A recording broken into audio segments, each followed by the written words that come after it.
us, made us, saved us. Love so strong that the hard times praised us. From base life roots to the freeway nights, we turned small rooms into launchpad flights. Grew up on base where the bike ties hum. Crestview dunk ball, rubber band wars young. Trees we climbed stood tall like the dreams we slung. Sun on our backs, whole world on our tongues. Then boom, light flip, tight walls, no space. 5 deep in one room, but we kept our pace. Me and Rob laughed loud just to soften the weight. Didn't know what we lacked, cause the love was great. Mama spoke life like a prophet on fire. Pop said greatest, made the standard high. Didn't see it then through the thin wall grind, but the words took root in the back of our mind. I just think it's funny that, you know, when we're here in California, 75 is like losing our minds. Yeah. I remember I thought 83 were like, it's a heat wave. Right? Yeah. We'd be like, what I is think that's the craziest part. I mean, people lose their mind here. They're like, they want to move. They want to sell their house. You know, they're like, I'm out. I'm out. I'm out. Well, I joke with Jen that I'm like, do you like have a reimbursement that you can file in your taxes in California for days that are not ideal temp? I totally get you're willing to overpay for perfect weather, but I feel like when it hits a certain level, there should be like a refund. Well, when we first got here, I thought it was nuts because we had a bunch of neighbors come to us and they're like, oh my gosh, you have AC. And I looked at them like, you know, I'm from Vegas. Like, doesn't everybody have AC? Right, who doesn't have AC? And I mean, did you have AC back in San Pacific Diego? Beach? No. Did you have multiple roommates? Yeah. How many? Oh, no. For a little while, I had one roommate. Yeah. Well, no, I guess I lived with Kelly, and then I lived with Andy. But, yeah, and I lived on Diamond, and then at the end of it, I was with Justin right on Oceanfront Walk. Were you going? You went to San Diego State too, right? Mm-hmm. Right. And then did you go right to Columbia to get your MBA? No. I ended up. So I started out in Texas at Austin College. Really? Yeah, at this great school. It's one of those like, as an adult, if I could go back and have the same professors, some of these people looking like understanding now, they were like these formidable intellects on constitutional law. Like I was sitting with some of the smartest people in the world on this and like unaware, right? Yeah. I would love to do that. So I started there and then AOL was like, come to California. And I'm thinking, how am I going to do this? So I spent years between San Diego State, UCSD, USD picking up classes while working full time trying to figure this out. I am arguing with deans of schools, you know, sitting in classrooms with kids in California where I'm like, why don't they know how to write? And then you want me to take English, whatever, again? Like, it was really strange. But So how were you able to go between the schools then? I literally navigated by calling deans, telling them, like, I need to figure this out. I need this class from here. And there was lots of paperwork, but I was just willing to do it, right? But I didn't know you couldn't do it. I needed a solution. So I guess that happens a lot, actually. Sometimes I just don't, especially when I was young. I didn't know you couldn't. Yeah. So I figured, well, they're all schools, and I got into all of them, right? So, yeah, it was just this weird, you just figured it out. How did AOL call? Because I remember, like, when you and I first met, I was just telling my brother, I think I was 21 at the time. I was like 19 when I got here. Yeah, because I was 21. I had moved out. That was the first time away from my family. And so I moved across from Memphis. And then we met there. And then, you know, we had talked about dreams. We had talked about, you know, what we ultimately want to do. And it was like, you just went off and did the damn thing. With AOL, how did AOL, because that was at the very beginning. It was at the really beginning, but I'd already started working there. Like I was doing chat moderation, like in high school. Really? Yeah. That's how it all started. Just poor. That was my job, is to moderate chats. And then I sort of just had this penchant for putting together reports and would want to share that with the people inside of it. Like, it's really weird. In January, they're always talking about football. And in April, they're stressed about money. Isn't this strange? Like, again, you looking back, you're like, I was pattern recognition, but I didn't understand it, right? So I just kept sending these little reports and wanted to get on airplanes. So I volunteered to go to the board of directors meeting in Silicon Valley so I can get on an airplane. I walk in, like, no joke. This is after, I don't know, I was probably 19, 18. I might have been 18. And I had made charts about, like, conversations that were consistent month to month, year to year, using Crayola markers and those big white things. Yeah. Remember in elementary school that your teachers used? The same thing, because that's what you had. And then I went and marched in my little, I'm pretty sure I was wearing a periwinkle suit. I'm sure I had glitter eyeshadow on. I'm sure of it. And like platform shoes this big. Like I was like clueless, right? Or Amanda Woodward from Melrose Place. I'm like, you got to channel this, fake it before you make it, right? Like I'm like, she must have worn a purple suit. No joke that I could afford it, like Charlotte Russe or something. And marched in there and like gave this talk. The CEO was like, no one should laugh at her. She like, the data's right. Like no one else has come and offered something. So that's kind of how it, like, I caught the attention of like, who is this little like person putting information together? And that was it. And so one day I was like still in Sherman, Texas, which is like 2 steps away from Oklahoma. It's also dry. And it also has, is it a mayonnaise factory? A mayonnaise factory? And so it smells like sulfur, like a lot. Yeah, it was pretty crazy. It was like this tiny little school, like so rigorous. Like again, it was nuts. Like, well, our kids couldn't live without the internet. No, we lived without the internet. Mm-hmm. I remember the first time coming in contact with it. It was Weird Science. They put the phone. They put the phone on the thing. Made Kelly LeBrock. She came out. I was like, the internet kicks ass. Like the internet's going to be great. This is good. It is amazing. But you call yourself an internet dinosaur. Why? Because it literally was so early, right? The only way kids were getting online, it was like Prodigy, AOL, right? I mean, the super nerds are in there like mashing or modding or whatever it was, but it was that early. Like there is a time where less people had internet than did, right?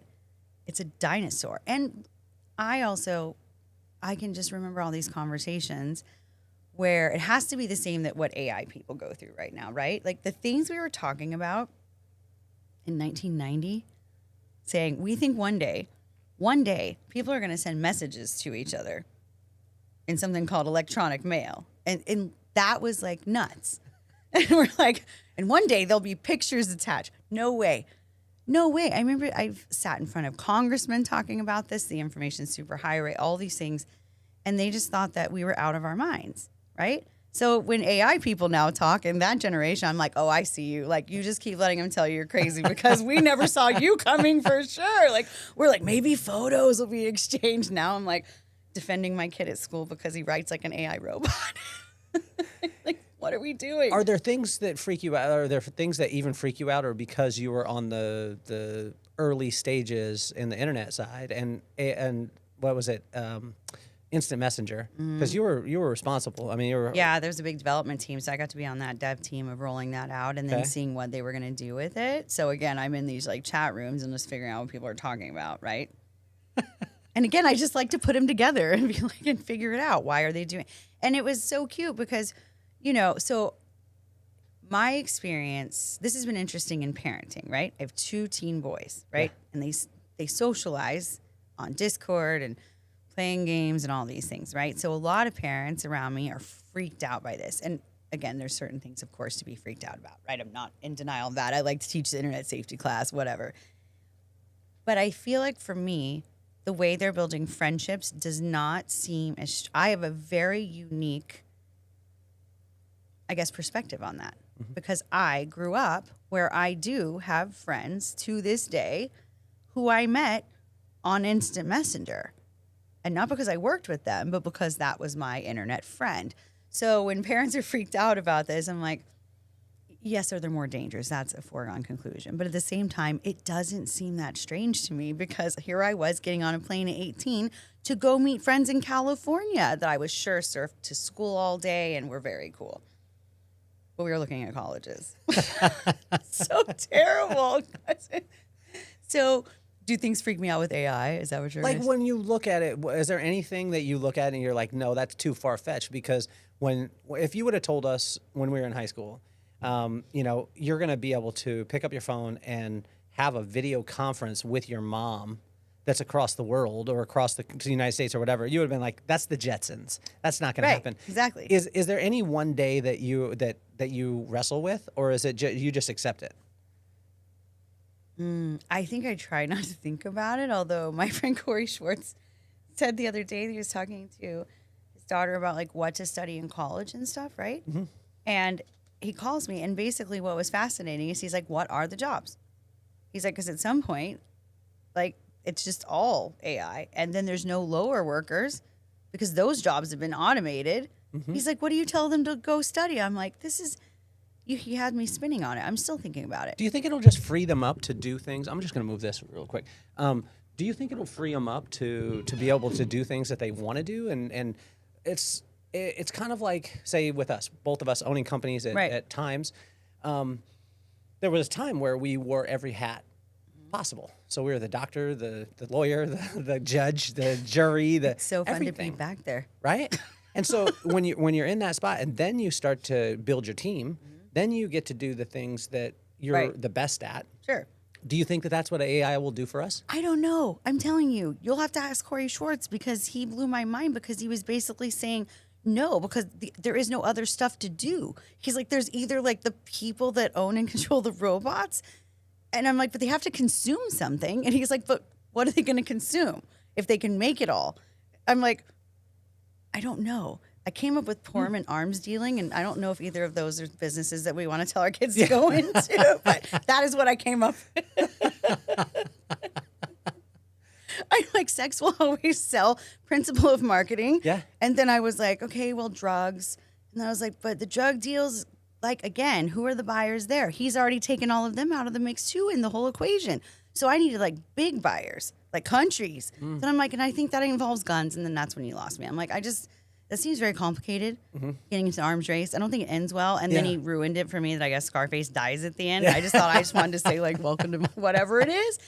He dies. So I don't watch a lot of movies. So anyway, so ask Corey because he broke it down to me and I kind of got off the phone and was like, I literally don't know what to tell them, what to study, what to do, who's going to consume any of it. I don't know.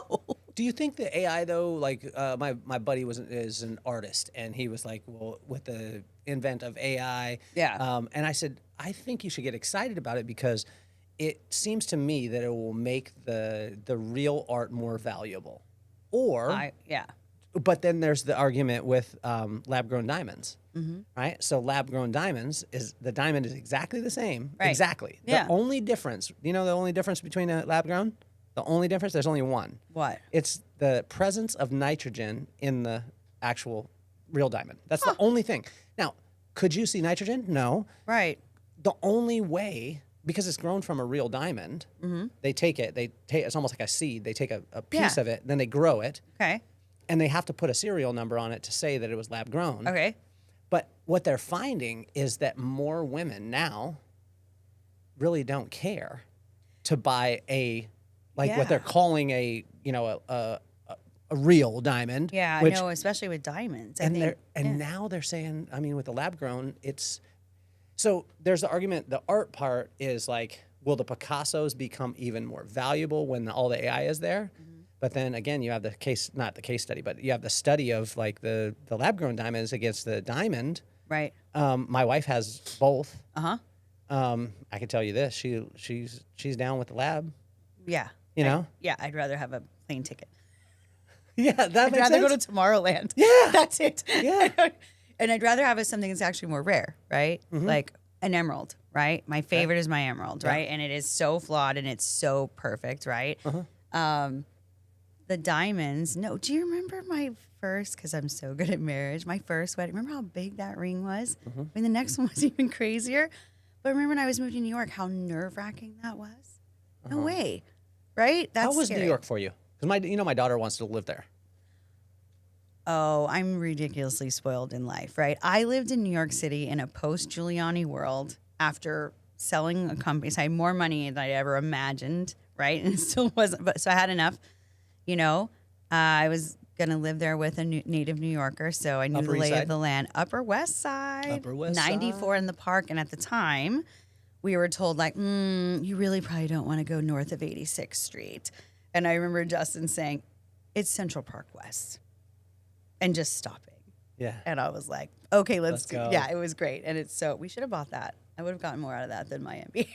It cost the same, no joke. It's terrible. It's the most expensive exercise. What made you want to start a company in the first place? Like, is that lunacy or what? Like the first company, because Yeah. I No, mean, I kind of got forced into it. Really? Did you lose your I mean, job? I was kind of always an entrepreneur, right? Okay. Like, I didn't want to sell Girl Scout cookies because I really immediately realized, like, why would I do this for someone else and only make like a pizza party if I could like buy cookies and sell them for like $1 less? Like, Yeah. at AOL, it's because because Justin was getting an internship here in Hawaii, and there was no remote work, right? So basically, it was like, you're going to go on hiatus. I'm like, does that mean I'm fired? You're not fired.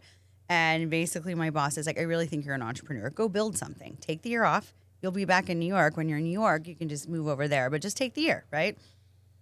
And I thought about it, and I just remember Justin saying, they're totally right. Like, you are the boss, and you make a lot of money for so many people. And why aren't you doing it for yourself? And I was like, how am I going to do this? And I just remember looking at him, he's like, you're just going to do it. And I'm like, okay, I guess I'm just going to do it. And he's like, what do you need? And I'm like, I think I need a printer because I don't have my own printer. He's like, okay. So here we are. We've moved our stuff across an ocean. Like, it's nuts, right? And then he says start it, and he literally just believed it. Like, he invented Amanda Vega. I mean, that's where Vega came from. Yeah. But the Amanda thing is not, that is not my name I was given, Amanda, right? But one day he looked at me and he was kind of like, you can't be Mandy. It's so whatever. You're going to bounce in New York. So that helped me with this because when you and I met Mandy. Mm-hmm. And then when I saw some boy kidnaps me, takes me to an island, and all of a sudden Amanda. But then when it was Amanda, then I was like, okay, well maybe her name is Amanda and she went by Mandy. No. Really? Really?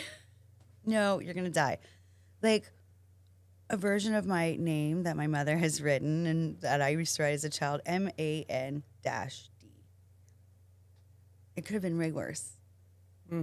It's a good choice. Yeah. So no, Amanda was because Well, I understand. Amanda Vega is a great name, Yeah. right? It was just such a great brand, and it became a brand, which was kind of fun because, right, I always had something I could play inside of, right? When you're in fear or feeling imposter or whatever, it's that whole fake it till you make it. But there's now actually a lot of neuroscience behind it. Like Amanda Francis talks about this, right? Like, she's so good at this stuff. And she mapped it out in something I listened to of hers recently because now I'm in it, right? And she's right. It's just live it. I was living this character, right? That Justin's like, you're going to go to New York and you're going to get eaten alive. So back to McKenna. It felt like, and I felt very prepared because I knew how to navigate a big city of any kind safely because Justin had grown up there. So it was sort of the obvious, right? But to have a crash course in, awareness and don't do dumb things like keep your headphones on when you're walking down the street, right? It's things like that. As a girl, do not carry a bag, right? Like just hanging from your shoulder, but just knowing those things and,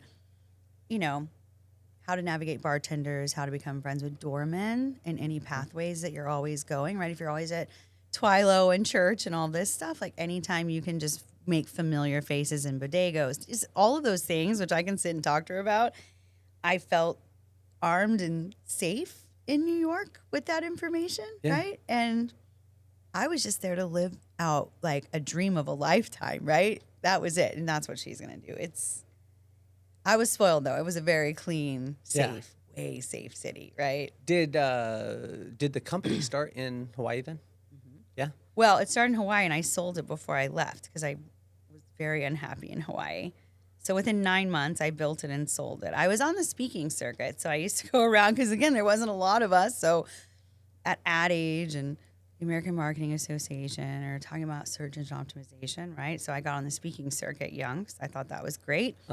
And I was at some talk in New York and someone from Ogilvy. I was miserable in Hawaii, but I built a good client list, right? The Grand Wailea. Like we built one of the first engines for booking hotels, right? This is a big deal, right? And the code monkeys back here in California that had like worked for me for years are doing this, right?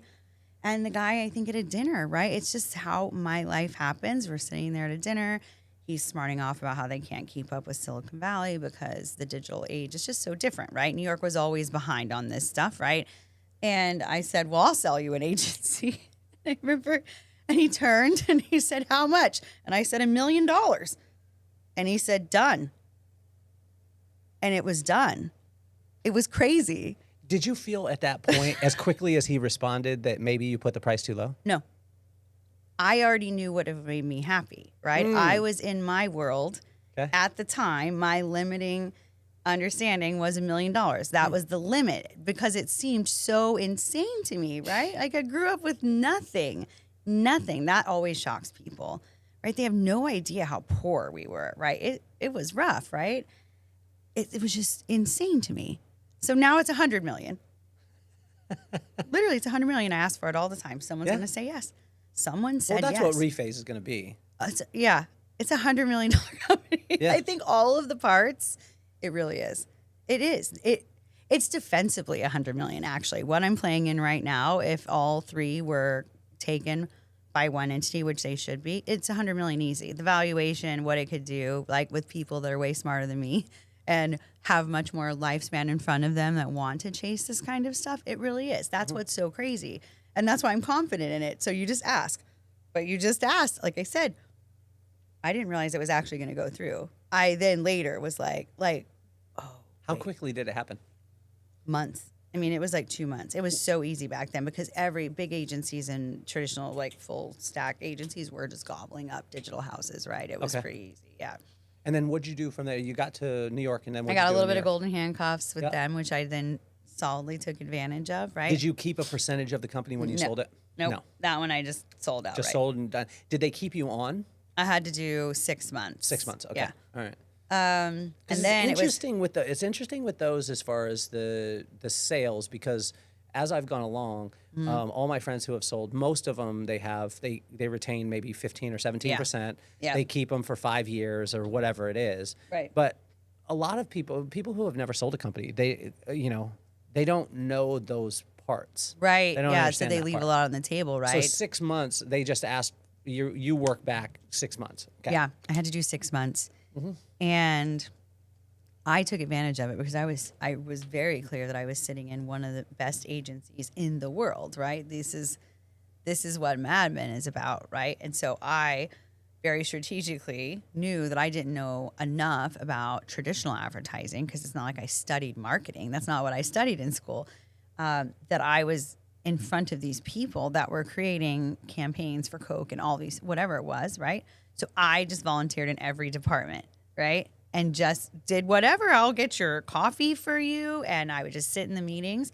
The same thing I did at AOL, right? What you don't know, well, there's someone having a meeting about it and ask questions. That was it. That was the magic. And so I did, and it was really fascinating. I think I learned more about, again, appreciating the creative process because my only creative outlet it tends to be writing or speaking, but like painting and sculpting and all of this stuff, it's not mine.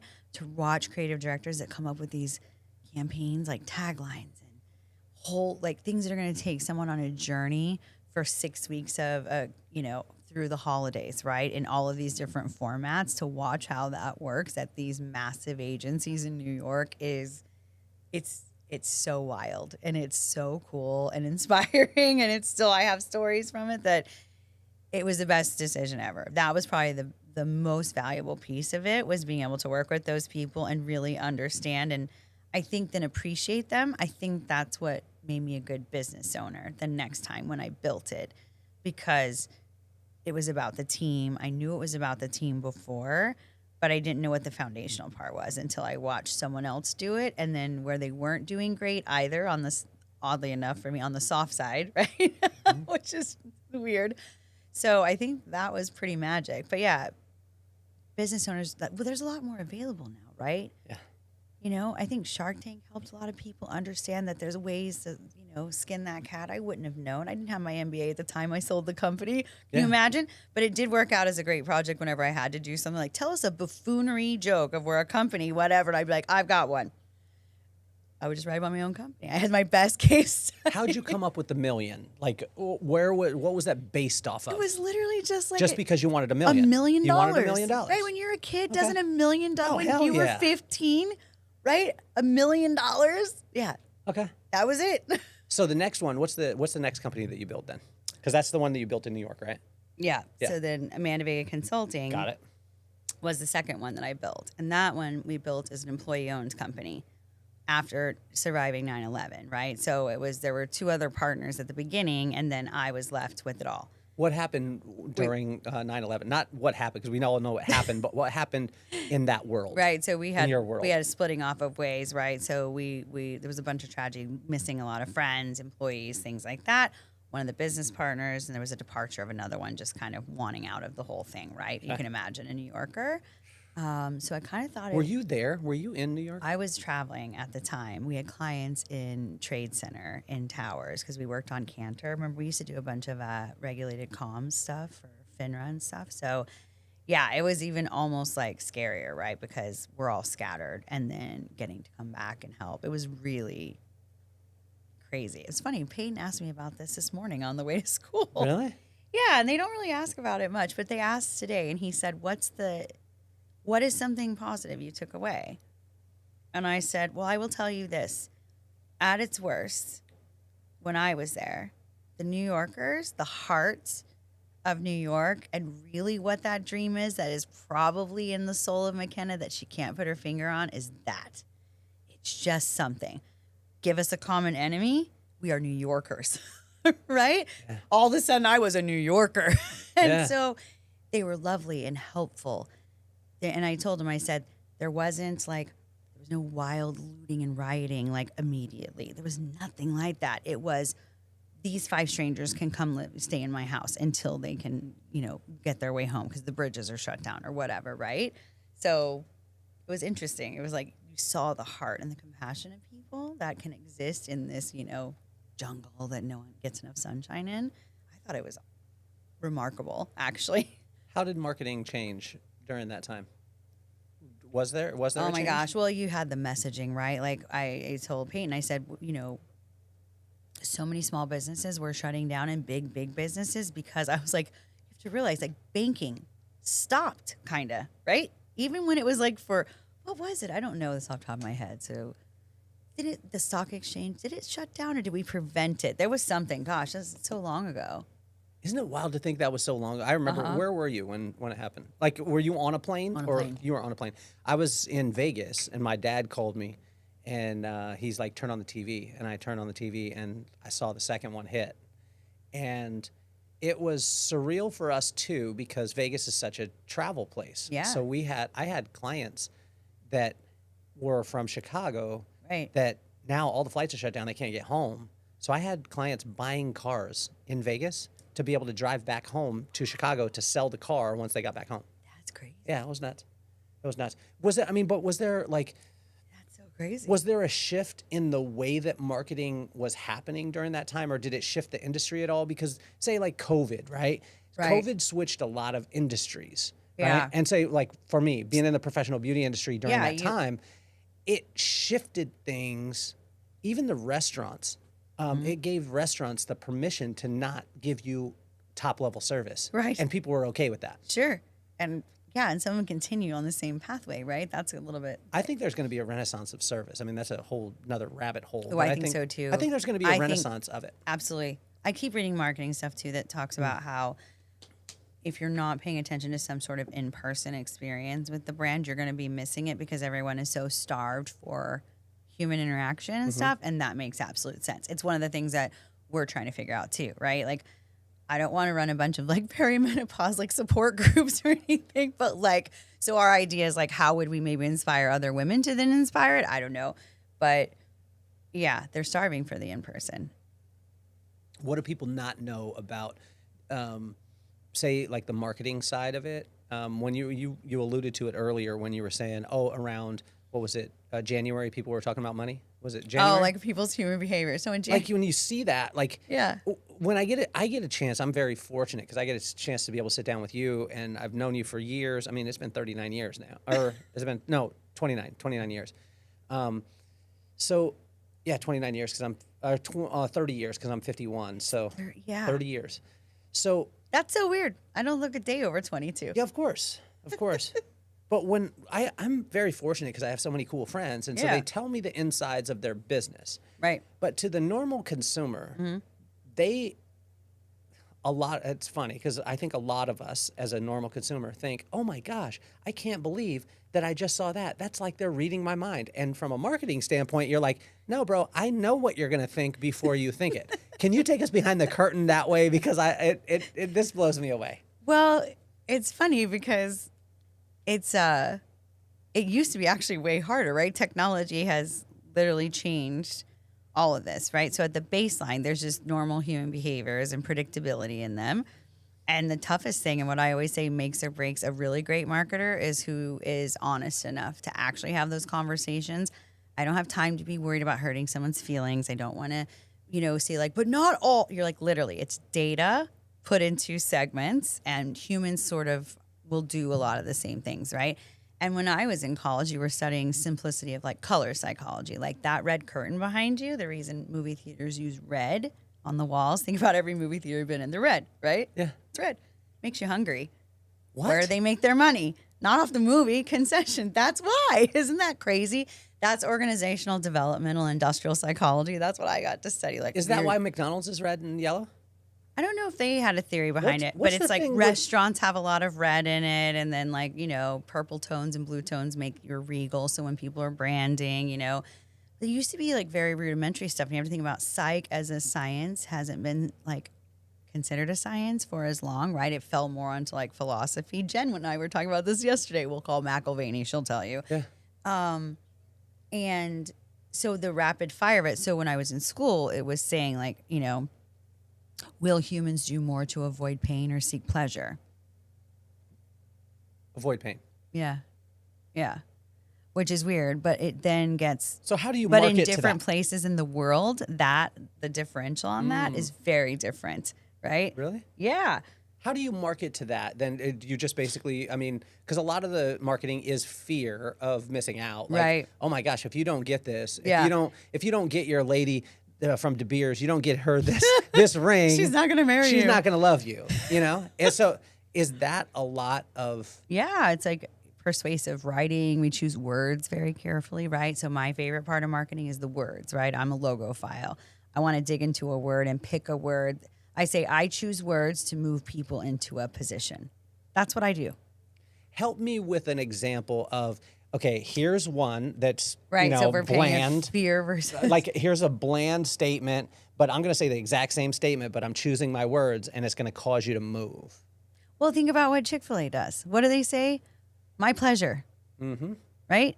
It's that simple. Like, my pleasure is literally giving you an emotion, and it's an emotion that's a connective word to another human. Pleasure. It's my pleasure, though, right? Versus you're welcome, thanks, whatever, right? There's power to it. It's a more connective word, right? When you tell your kids, it's kind of like, remember how you would try to like expand your word with your kids and saying, instead of having a great day, right? You would say, I hope you find something really interesting that inspires you today. It's just different, right? And there's fear-based marketing that works great, right? Don't miss out. Everyone else has this, whatever. But a lot of it too is they'll say, I think most of the theorists now that I'm engaged with are more like, tell them how they will feel once they engage with your brand, right? Right? Come to rephase, and I'm hoping that that menopause won't suck. It'll suck like 50% less or whatever that number is. Yeah. I want you for that. So I'm giving an experience, right? Versus if you don't come to rephase, you're going to miss out on this information, and menopause is totally going to suck for you. Can you imagine? That's the campaign. I mean, right? That's the difference.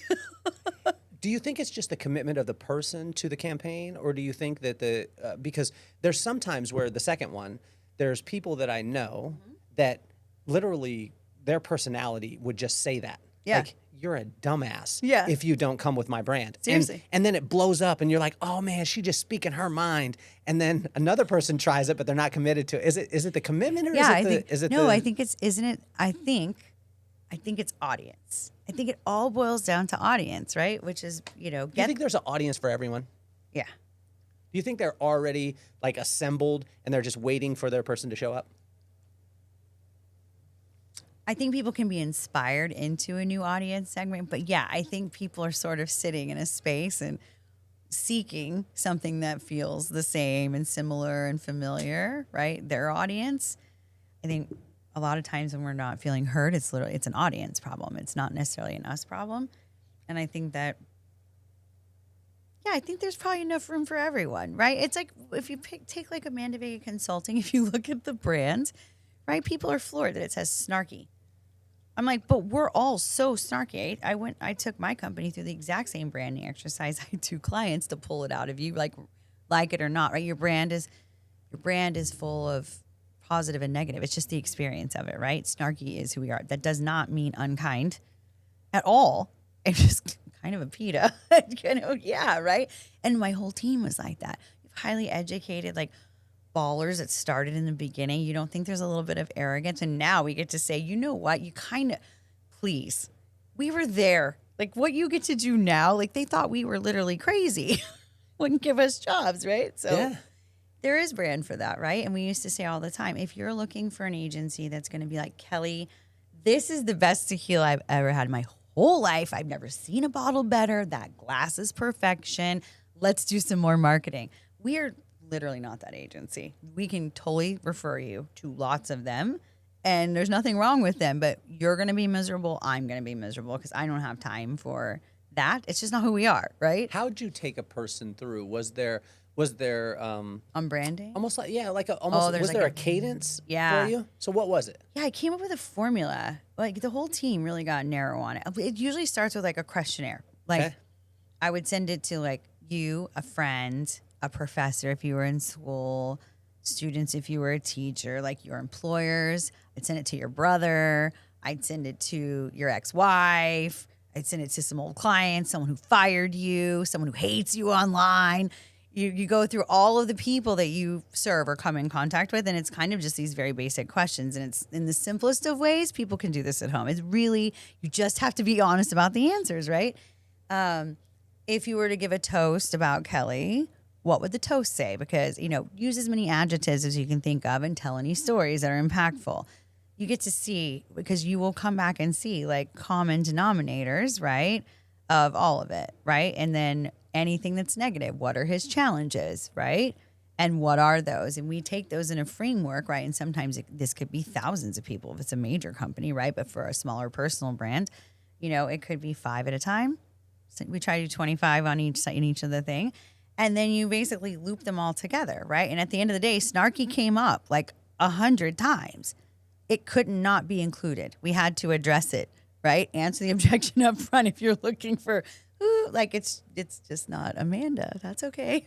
And so that's what wraps it. And then you get people to agree to it. And the tough ones are always tough, right? I mean, C-level executives, especially entrepreneurs, are awful. Is the founder the toughest one to get to? Yeah, absolutely. Because no one wants to be honest about their own brand, right? People they're too sensitive to words that, again, if you're taking it personally, that means that maybe you should look at that personality trait, right?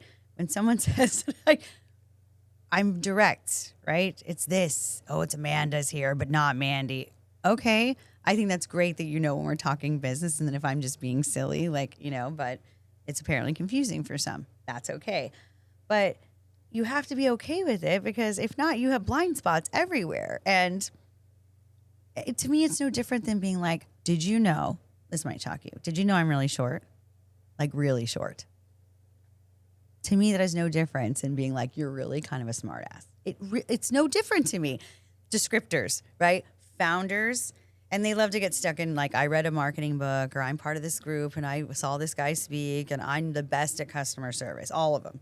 Everyone's the best at customer service. All of them.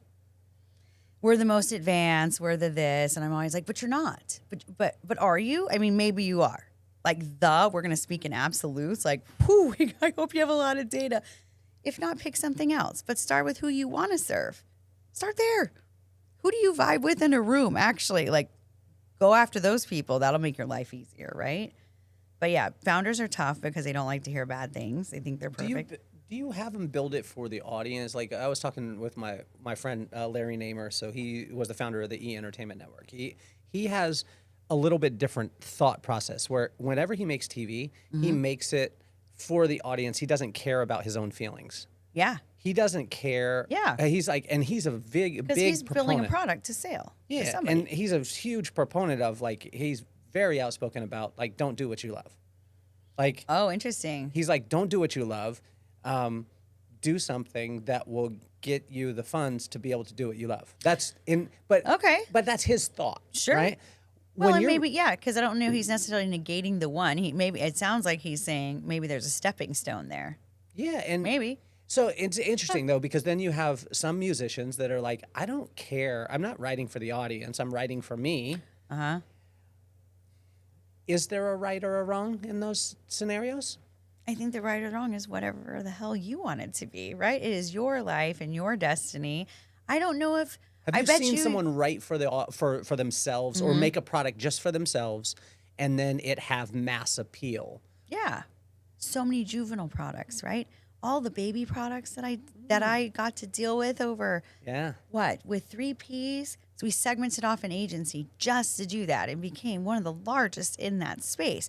But so many of them, they are small entrepreneurs, right? They are tiny. They're mortgaging their houses to get things manufactured and whatever. It's such a cool industry.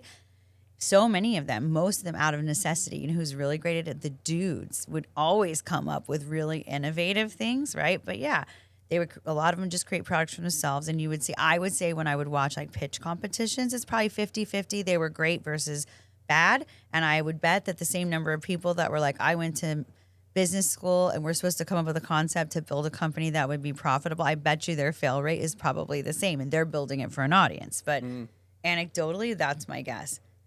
When you're building a company now, knowing what you know, so, right? Because you could have chose anything. I mean, you chose Rephase because it's personal I chose to you. to build a company again, right? You chose to build it. But most people Yeah. don't have the marketing background that Yeah. you do. Most people struggle for that. They can come up Yeah. with a product or they can come up with whatever. But a lot of times it stays stagnant because they don't know the other side. Right. You have the thing that everybody wants. But so how'd you choose an industry? When you did Rephase. Yeah, this was easy.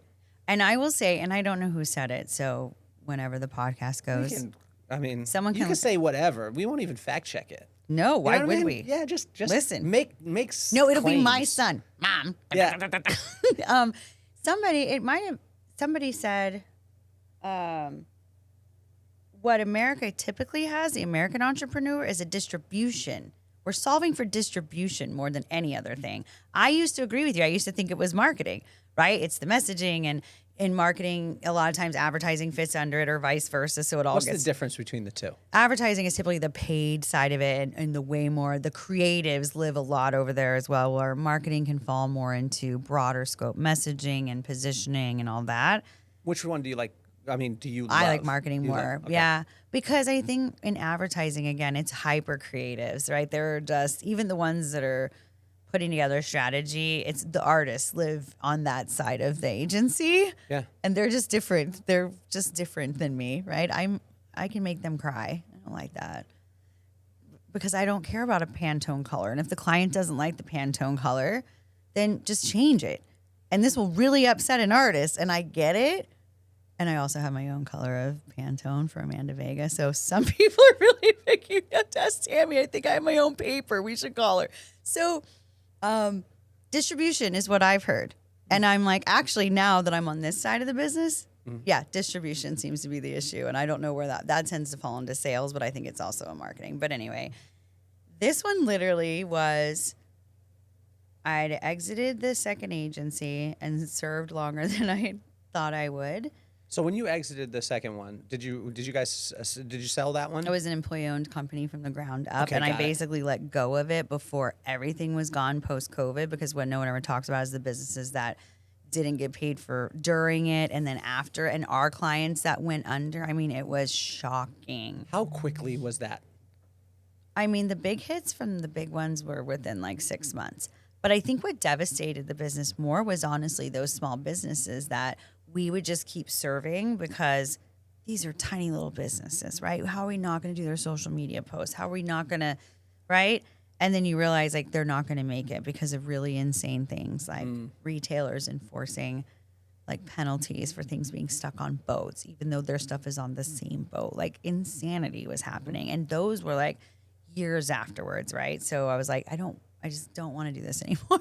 And so I had started doing more of the fractional marketing consulting, which was really awesome because I was accomplishing the same thing. I can help startups and smaller entrepreneurs or pre-seed or early stage have the level of C-level that they need in this, plus the, and now I've run companies, right? Now I get to finally do what my degree was. Remember I got my degree and they said, organizational development consulting, this is going to be so fun when you're 50. And that was what that guy said when I graduated. Like, here's your diploma.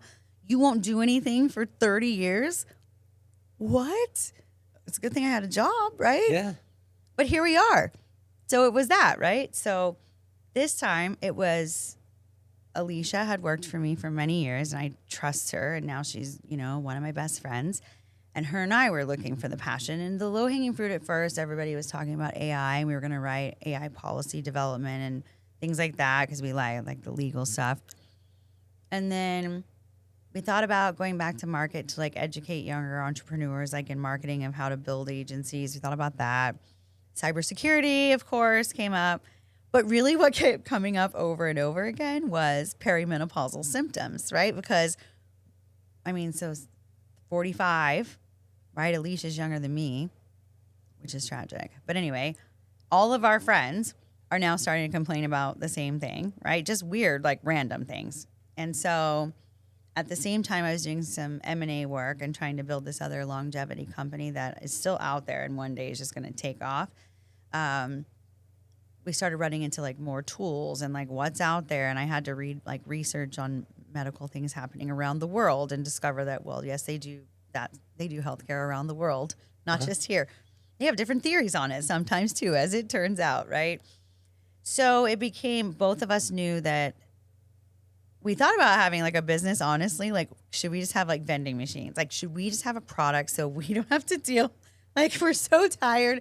For years, we've had just been so forward facing. It's a lot. It's heavy client work. We're super passionate about our clients that we get involved in. We think this is our company, right? And so we're like, maybe we should own an AC company. We live in the desert and we both had to buy ACs. And I feel like I could find better workers or more by giving them, I don't know, free Roblox or Robux or something. So we started there, but then this kept coming up, right? Both of us like starting symptoms going, what is this going to look like later? And we both are kind of nerds enough in biotech and healthcare. And then like, being willing to try anything to get past like a psychosis or again, a broken leg. Like we've just always been really integrated. So it was that. And we definitely came to the conclusion it had to be something that put a mark on the world, right? We had to do something that was going to pay it forward generations to come and not just generational health for our kids, but literally like, have we done enough in marketing, right? There's campaigns that I guess people laugh at the Wendy's stuff. Like they think that's great. They're like, my kids like studied this. Like that's my mom, right? Like, okay. So it was really what would be passionate for us and make sense for us because we've got to push through another hard go of it. It better matter, right? And women's health mattered because we were going through it. And it's interesting because Alicia's passion for it, she has different reasons that are motivating her inside of the same sphere, right? Mine is still more about like, I don't like it when it's like some of the things are overregulated and you don't get to investigate science like science, right? Like I wish that, because I know I've worked enough on the inside to know how the machine is built and how we're not, like how slowly it is. And there are people that should go change it and work to do that. But I want to work on, I don't have the time for that anymore. There's other people that need to go do that, right? But I can impact things at this level where opening the conversation to say, why aren't we considering what Israel just did about hot flashes or whatever, right? It kind of started there saying, well, could we have an environment? And then, like I said, I knew who EndoDNA was because they were being, lots of people have been looking to buy them. And once we realized that you could narrow it into hormones and get information, right? It became very simple the minute we took it because the results were so different for each of us and it changed what we were doing in our own healthcare. But no doctor caught it. That made it kind of easy. Well, I think that you have an unfair advantage. I mean, you'll be humble about this, but you have an unfair advantage when you're going about something like this because, again, like A marketing. a marketing side. But is it tough to become that marketing agency to yourself? Are you able to be snarky with Amanda? Oh, with Alicia, can we go back and forth? Yeah. It's very funny. Did you take yourself through the we same did. process? So we have not. So yes, rapid fire in our heads, and it's really funny because what's on our plate now is to go through the whole formal process. But a lot of it we know with Rephase at the start. I think the first vision was to open up a full-fledged clinic, right? And then maybe, right, we could have the premier hormone management clinic for men and women and treat perimenopause and give you a roadmap in perimenopause so that because I literally just kept saying, I do not want to run in the door of menopause one day, wake up and just be a lunatic, right? Because that's how it was described to me. So that's where we started. What kind of data can I collect to be like, oh, this would be good to know? Like, okay, this will, soften it. Is there treatment? We went through it and we treatments decided. to soften? Is there treatments to soften it, or is it just becoming aware of it? Like Yeah, no. no. I was talking to a woman the other day about the stress level, right? And I said, well, it's not about keeping your stress level down. It's how you manage it, Right. right? So we're all going to have stress. Yeah. But I even found, I mean, in my days, like in the height of the salon days, there was women who would lose a lot of hair. And when they were losing hair, what I would have them do is either do yoga or journal. And because it was the management of stress, it wasn't the stopping stress from happening. Right. So is it that kind of thing where this is going to inevitably happen, that menopause is ultimately going to happen, but we're going to be aware of it, so maybe your stress level is lower, or is there treatments that people can do, modalities that they could do that helps them along? No, so you take all the major like symptomatic things. There are modalities for many of them, but you have to sort of think about it in three categories, or at least that's how we are. So we speak through like traditional medicine. Alicia said it today really well. We should go back through our exercise because she nailed like RX, or she said something very clever that made it very clear. Traditional medicine, and then your alternative therapeutics, right? Or what we call like supplements, and nutrition is huge, right? I mean, I've been my own, Alicia and I have been our own case studies for this whole thing for over a year, right? And partially because it was just, we've had to do this by hand, but in that, so anyway, it's, there's treatments in different modalities, traditional and in the supplement side of things, and then lifestyle, like you're saying, right? You cannot give up, the fact that some meditation, prayer, exercise, whatever it is, right?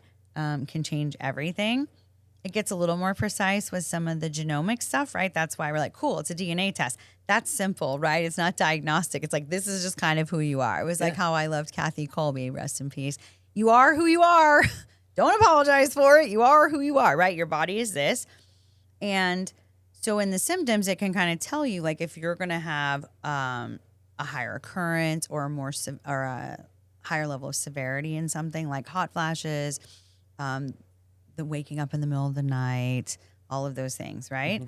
So there are things, right? So the difference was literally this. We thought about this. We talked about building a clinic. It's like, let's just start with like building a resource of information for women, right? Because a lot of the doctors out there can't, because they can't say, hey, some crazy people in, I don't know, Madagascar have proven that ayahuasca helps with, hair loss. I don't know. We want to be able to say, hey, you should go look at this, right? And if there's interesting people that have interesting things, let's let them talk about it, right? And there's efficacy data, contrary to people who want to say, again, in the rest of the world, they do science, like real science, just like us.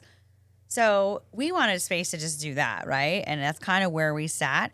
So in that, we decided that the brand was like, we don't want to be a clinic. We don't want to be clinicians at all. We want to be super educated. We take other people's like protocols, and we'll take like, we wanted to take the Menopause Society, certification, and this person's certification, just because we're nerds building the clinic, but not, or the site. But now it's just like a resource of information. How do we close the loop and get people care?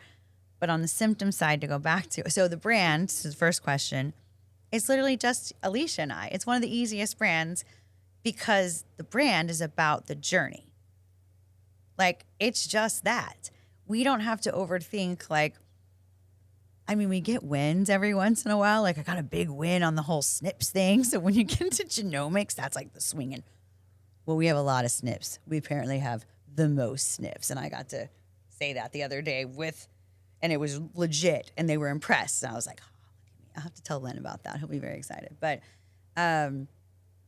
we decided that because there can't be civil discourse and conversations that are challenging because of regulation a lot of times, that our brand needed to be a place that anyone could speak and that we're allowed to speak from our experience. We are so gestalt. We will talk about our experience all day long. And then if it's not ours or someone else has it, we will invite them to the table to speak, and you can decide, right? So that's kind of where the brand sits now. So we've been through the exercise to answer the question, but it is different. It's pretty easy for us, but it was different because the mission we had to look forward in a way different way than before. So that was it. And then back to the efficacy thing, like, we're a great example. Alicia and I, so she will have consistent, this HIPAA compliance here, Alicia. She's going to be like, fine, I already asked her. I could have her sign. So as an example, the difference between our DNA is, like, Alicia could have consistent but very mild hot flashes. I will have severe but inconsistent. The difference in the treatment for that and the suggestions that our practitioners have done would be something as simple as, like, maybe she can take a black cohosh, like, as one of the 4 things that are suggested, right? Just a simple supplement. Lots of people use it. And again, someone's going to say, it's not that, who cares, right? She can just take that every day, right? Just get it and, just get it at high quality.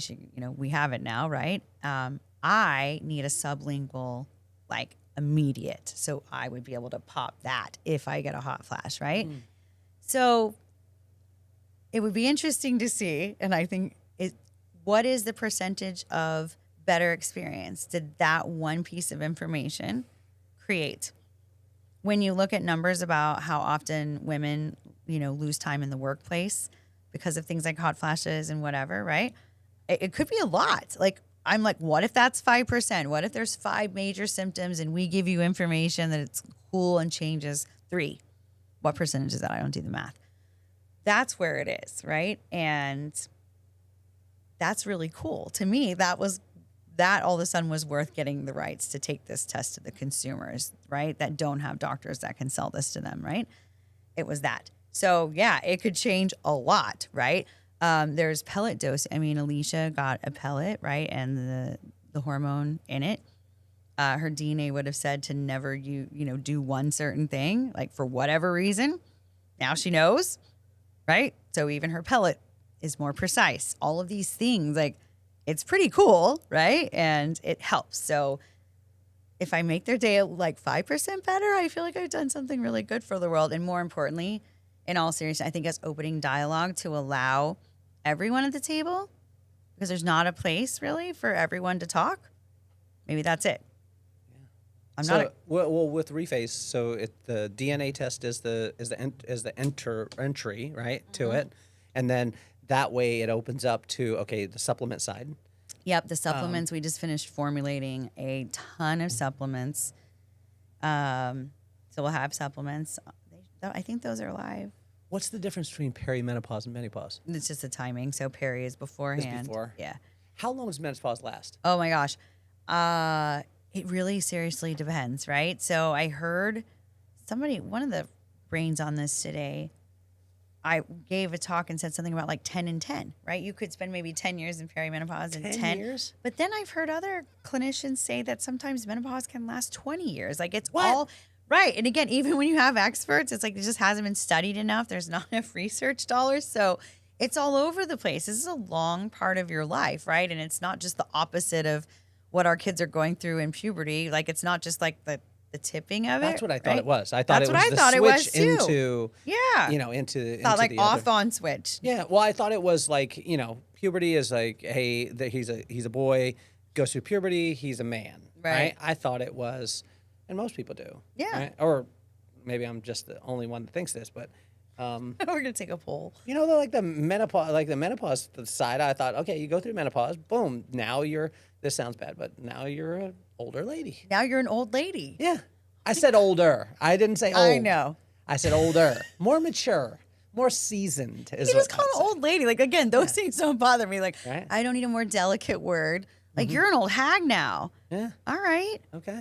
Well, yeah. What about the andropause thing? I was gonna say. This was interesting. I was talking with a guy and I said that word. Uh-huh. The first time I ever heard that word was when you and I were on the phone when I called you. Yeah.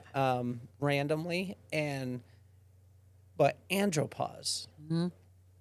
Is this the reason why some guys get a little crazy? Well, it's one of the. You guys are also missing like a fourth of a chromosome, which I Okay. think makes you like clinically something not right. Yeah. That's my working theory. All right. Yeah, you can go kind of. There's a lot of the same symptoms that cross over. It's not exactly the same. Again, I've already been flamed online for that. Again, I'm not a clinician. It's not the same, but they do have symptoms, and we're Who not going to. flamed you online? Oh, there's all. Was again, it on YouTube or was it on Facebook or was it? Instagram? See, I get flamed on YouTube. They'll be like, Oh, really? Yeah, they'll be like, The YouTubers don't like you. the YouTubers are brutal. They'll be like, oh, you look like a Temu David Spade. You know, like, oh, they just go nuts. Timu David And I'm like, I don't look like David Spade. What? You know what I'm saying? But Doesn't David Spade live in Scottsdale? I feel like you should get together and you should do a side by side, and then you like take that. take that. Commenter. Yeah, that's what I'm talking about. That's right. I like it. I think he's funny. I like Joe Dirt. Joe Dirt was Do you good. get confused for that too? No. Oh, okay. I did get, you know what the wild thing is? You know the one that I got that What? is just bad? What? I never get good ones. Oh, Dog the Bounty Hunter. really? I was like, what the hell? I mean, my buddy is Maybe friends it's because with him. you're all buff. No, get out of here. But I'm saying, like, I mean, Were you no, walking no, the dogs? no disrespect to Dog. Like, he's got his thing. Yeah. You know what I'm saying? But I don't look like Dog the Bounty Hunter. No. I don't believe so. No. I don't believe so. But I get- go back to andropause. I get really good ones that I feel I'm like, oh wow, that is like super nice. Yeah. Yeah. I never get good ones. Huh. And especially on YouTube. YouTube, I get like they're like, why would you look like that? Like, well, that's I the love way that they're look. coming after your again. Like, what is wrong Yeah, with this dude. world? Like, we're not going to listen to what you say. We came here to critique your looks. I didn't realize you were trying to be a model. So yeah, so on Instagram they'll go nuts. Yeah. I don't get that many on Instagram. It's pretty loving, you know, or whatever. Facebook, it's nostalgic, but YouTube is off the rails. Interesting. I miss the days where people just fight me on Twitter, and then they took like 1 million followers away from me, which sucks because those were fun. I've never mastered Twitter. Oh, you know what it was? I'm super verbose, and then also when you do public relations, right? You're always looking for the talking points. Twitter was amazing. You were like, listen, and I would sit and have the clients open up their Twitter and say your point, but type it. And if you can't get it in that 140 characters, don't say it on air. Wow. I use Twitter for that tool. There you go. That's a great one. Right? Was it tough for you to call it X? Because Yeah. you still call it Twitter.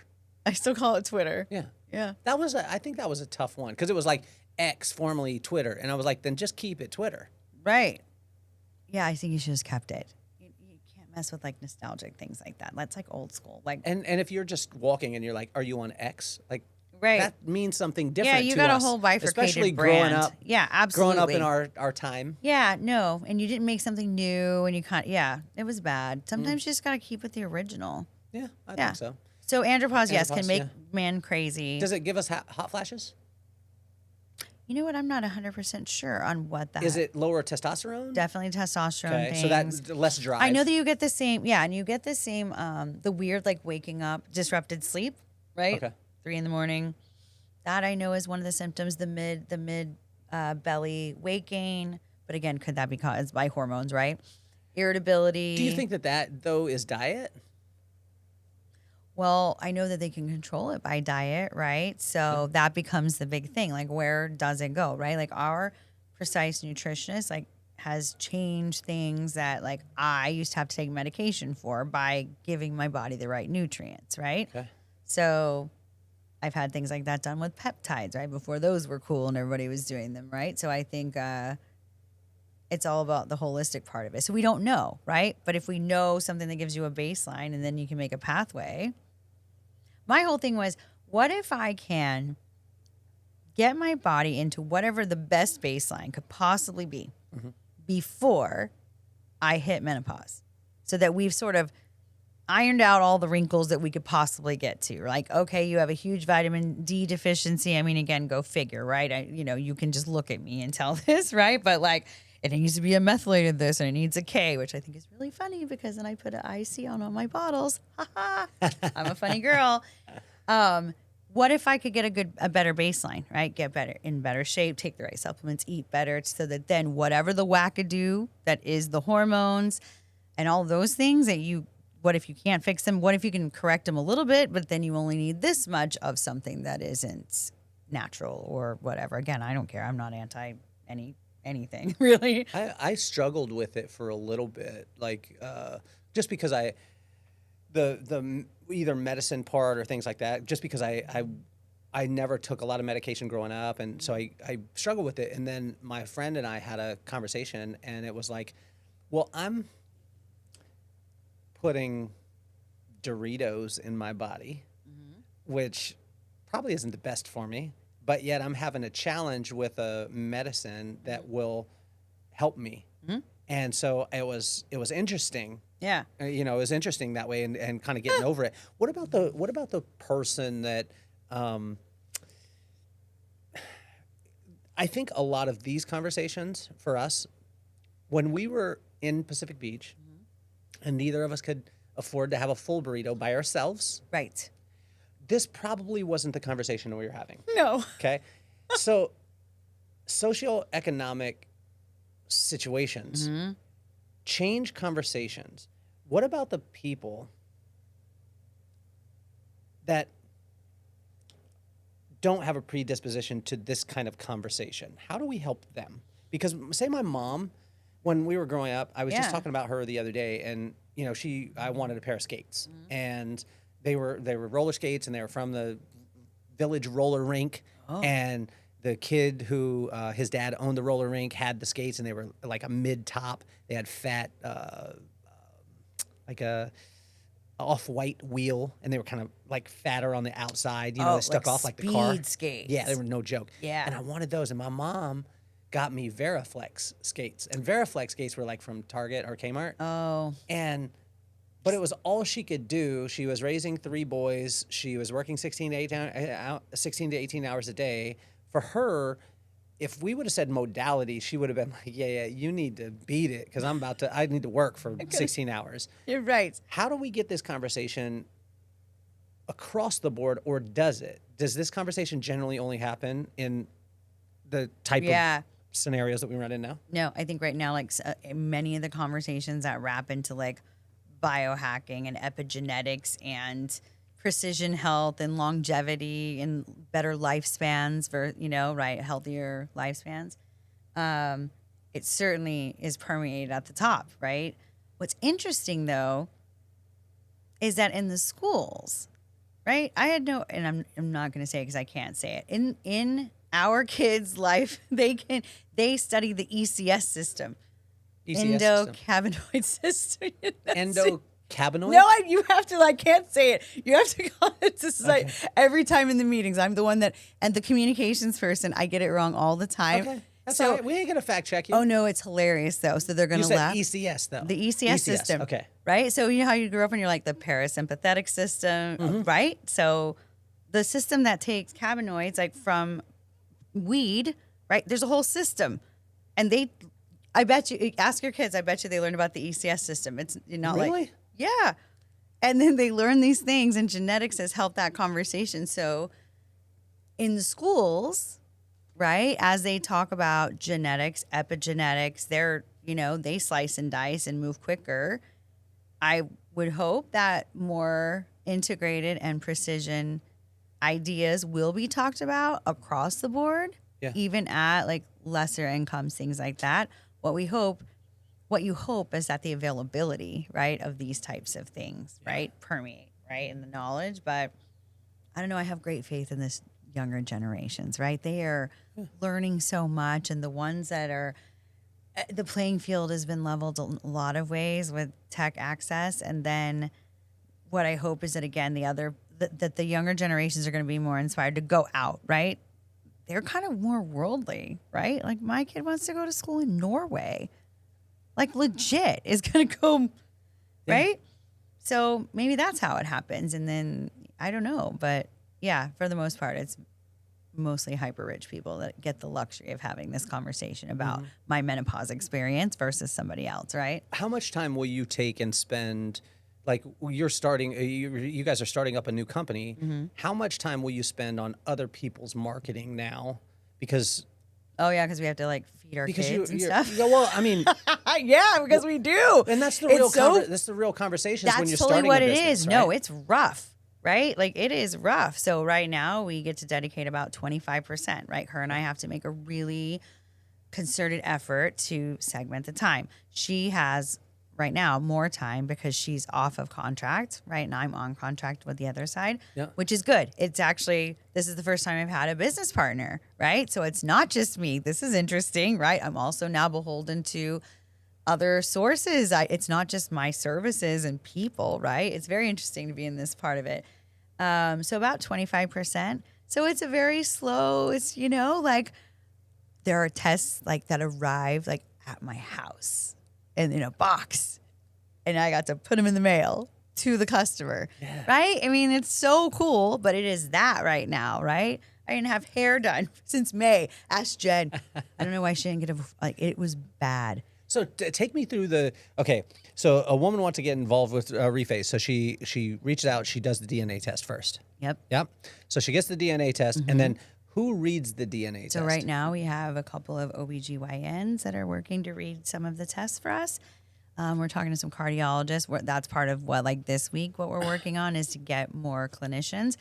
We don't have to have a clinician because the system in our back end that runs the powerhouse that really is the magic, right? The test is a test. Lots of people do genetic tests. The insanity that runs on the back of it, right, prints out protocols. And we could technically just call and be like, hey, by the way, your hot flashes are going to be severe, typically, like what it says for this, and here's your printouts, and please go find a provider. And if your provider is a BIOS user, they can go in and interrogate the data, upload all of your other biomarkers, which is, right, that would be amazing, but not everyone's going to have that. So right now, a couple OBs call. Alicia and I will get on the phone too and walk through like our experience, like what seems interesting to us that stood out once we understood it, right? The clinicians are going to geek out on, do you have the motherfucker gene? Do you have BRCA? Do you have this? And whatever. And we were more concerned about like, are you, you know, like, will this make you lose your mind if you, whatever, drink too much tequila or whatever? So right now, that's what happens. We call them and it's supposed to be like 15 minutes. I think we're averaging like an hour because we get to know them. And that's where it is right now until we find other clinicians. And there's a partner in Scottsdale that's building this super longevity clinic. So we're trying to have like a physical place, like with the same sort of like back end. So that's the first like physical one we can send people to, right? So that's what we're working on this week. And our 25% time is like, maybe we need some providers instead of just like two to say, here's the notes you take to your doctor, right? So anytime you have a new concept, I always find that people do this. They put their hands up and they it's almost like the stiff arm, the double stiff arm. Yeah. You got a new product, stop right there. I'm going to hold you at bay until what right now is causing that with Reface? Like what's the holdup with a provider or a OBGYN? Why they wouldn't just say, okay, let's go. No, I think that they will. I think what the holdup on that side is literally just time, right? Like we have to segment our time to keep doing all the other things. So on that side, the bigger pushback that we get is all the other experts in menopause, right? And it's this, I mean, at the beginning, like we were told in rooms by a lady, like we literally were like admirable of and saying, hey, and she's building something huge and she's smart and all this stuff. And we approached it saying, I think there's some synergy here. You know me, I don't have a competitor. I've never had a competitor. I have colleagues in the industry. I've said this forever. It's just how I live my life. And so we would try to approach, and at one point we were told, that's impossible. Genetics have nothing to do with hormones. Okay. I mean, I think that Dr. Jen Berman, who came up with this whole test, would probably disagree since that's her expertise for like longer than you've been here. But We get a lot of that. We get a lot of, you're not MDs. I'm like, I don't care. I was married to an MD. I'm not impressed. Again, all right, I'm allowed to have whatever conversation about menopause I want to. We get a lot of that. Not invited. We're not MDs. But that's just silly to me. I'm like, okay, we built WebMD. Does that count? I think that's actually kind of impressive. So we get a lot of pushback on that. We get a lot of pushback on how do you, just the weird sciencey questions. How do you know that the data's real? How do you know that the system doesn't mess up? I mean, all these like technical questions, which again, we'll get better at answering, and there'll be a CTO one day that can just answer those all for me. Until then, sorry, Lynn. Sorry, Eric. Welcome to it. We get pushback on, well, what I think one of the things that we aren't now, but to be honest, like if I'm thinking and putting on my like risk management hat and just being super open about it, which no one would dare to do, when we think about, we missed a crest, right? Alicia and I had this, and this was nailed down over a year ago. And the crest of this whole menopause conversation, for a number of reasons, right? A lot of it because money, like Melinda Gates putting money into it, all those things. We missed a crest that I think would have been helpful to us to be a part of the early conversations that might given us more validity or room at the table. But in hindsight, do I care? Because again, it's not my audience, It's just not. I'm no longer going to beg anyone to be at their table. I never have. Why would I start now? Mm-hmm. Again, if I sell 10 of these, I have helped 10 women. I've helped 10. Have you helped 10 women today? I mean, I feel... Yeah, my daughter left her phone on the top of her car, and it ran over. No. And it's like, you could run over her foot, and she'd be fine. You run over her phone... Well, yeah, I don't know what I would do. Like, it was just, so we're dealing with that right now. So I only helped one. Well, but her friends, my friends wife that were did. Without a communication for a while, like right now, I mean, you see, I don't know what's going on. The phone blows up, so you help those women too. We're gonna give you those as like half points. Let's go back to when you said the crest part of it, right? So you refer to it as missing a crest, but I've noticed with this where if you're the first to the table or you're at the table with the first people, most of the time those people are really, really wrong. Yeah, they can be. Sure. I mean, we're just going through this with COVID right now. Yeah. Right? Yeah. So we're looking back, and I mean, I remember saying this to my wife. I said, I can't wait for 10 years. And she's like, why 10 years? And I said, because documentaries generally come out 10 years after. Yep. And then you get to hear about all the silly stuff. And then now there's reels that it'll be like, these people are the worst people in the world. They were saying it online. Right. And they were the first people to the table. They were on that first crest, and they were so wrong. Right. I don't fault them. Sure. Because they're just trying to figure it out. And science is, tell me the 4 parts of it. There's hypothesis, theory, and then there's, what's the other ones? Wait, so it's like your hypothesis, and then you have to do... Then the theory. And then your experiment, right? So there's 4 parts, and there's a I thought system. there was like 5. Because I was just, do you know Greg Glassman? Do you know who that is? Why does that sound? So he started CrossFit. He was the founder of CrossFit. Oh, yes. So he had a thing called MetFix afterwards, and Broken Science.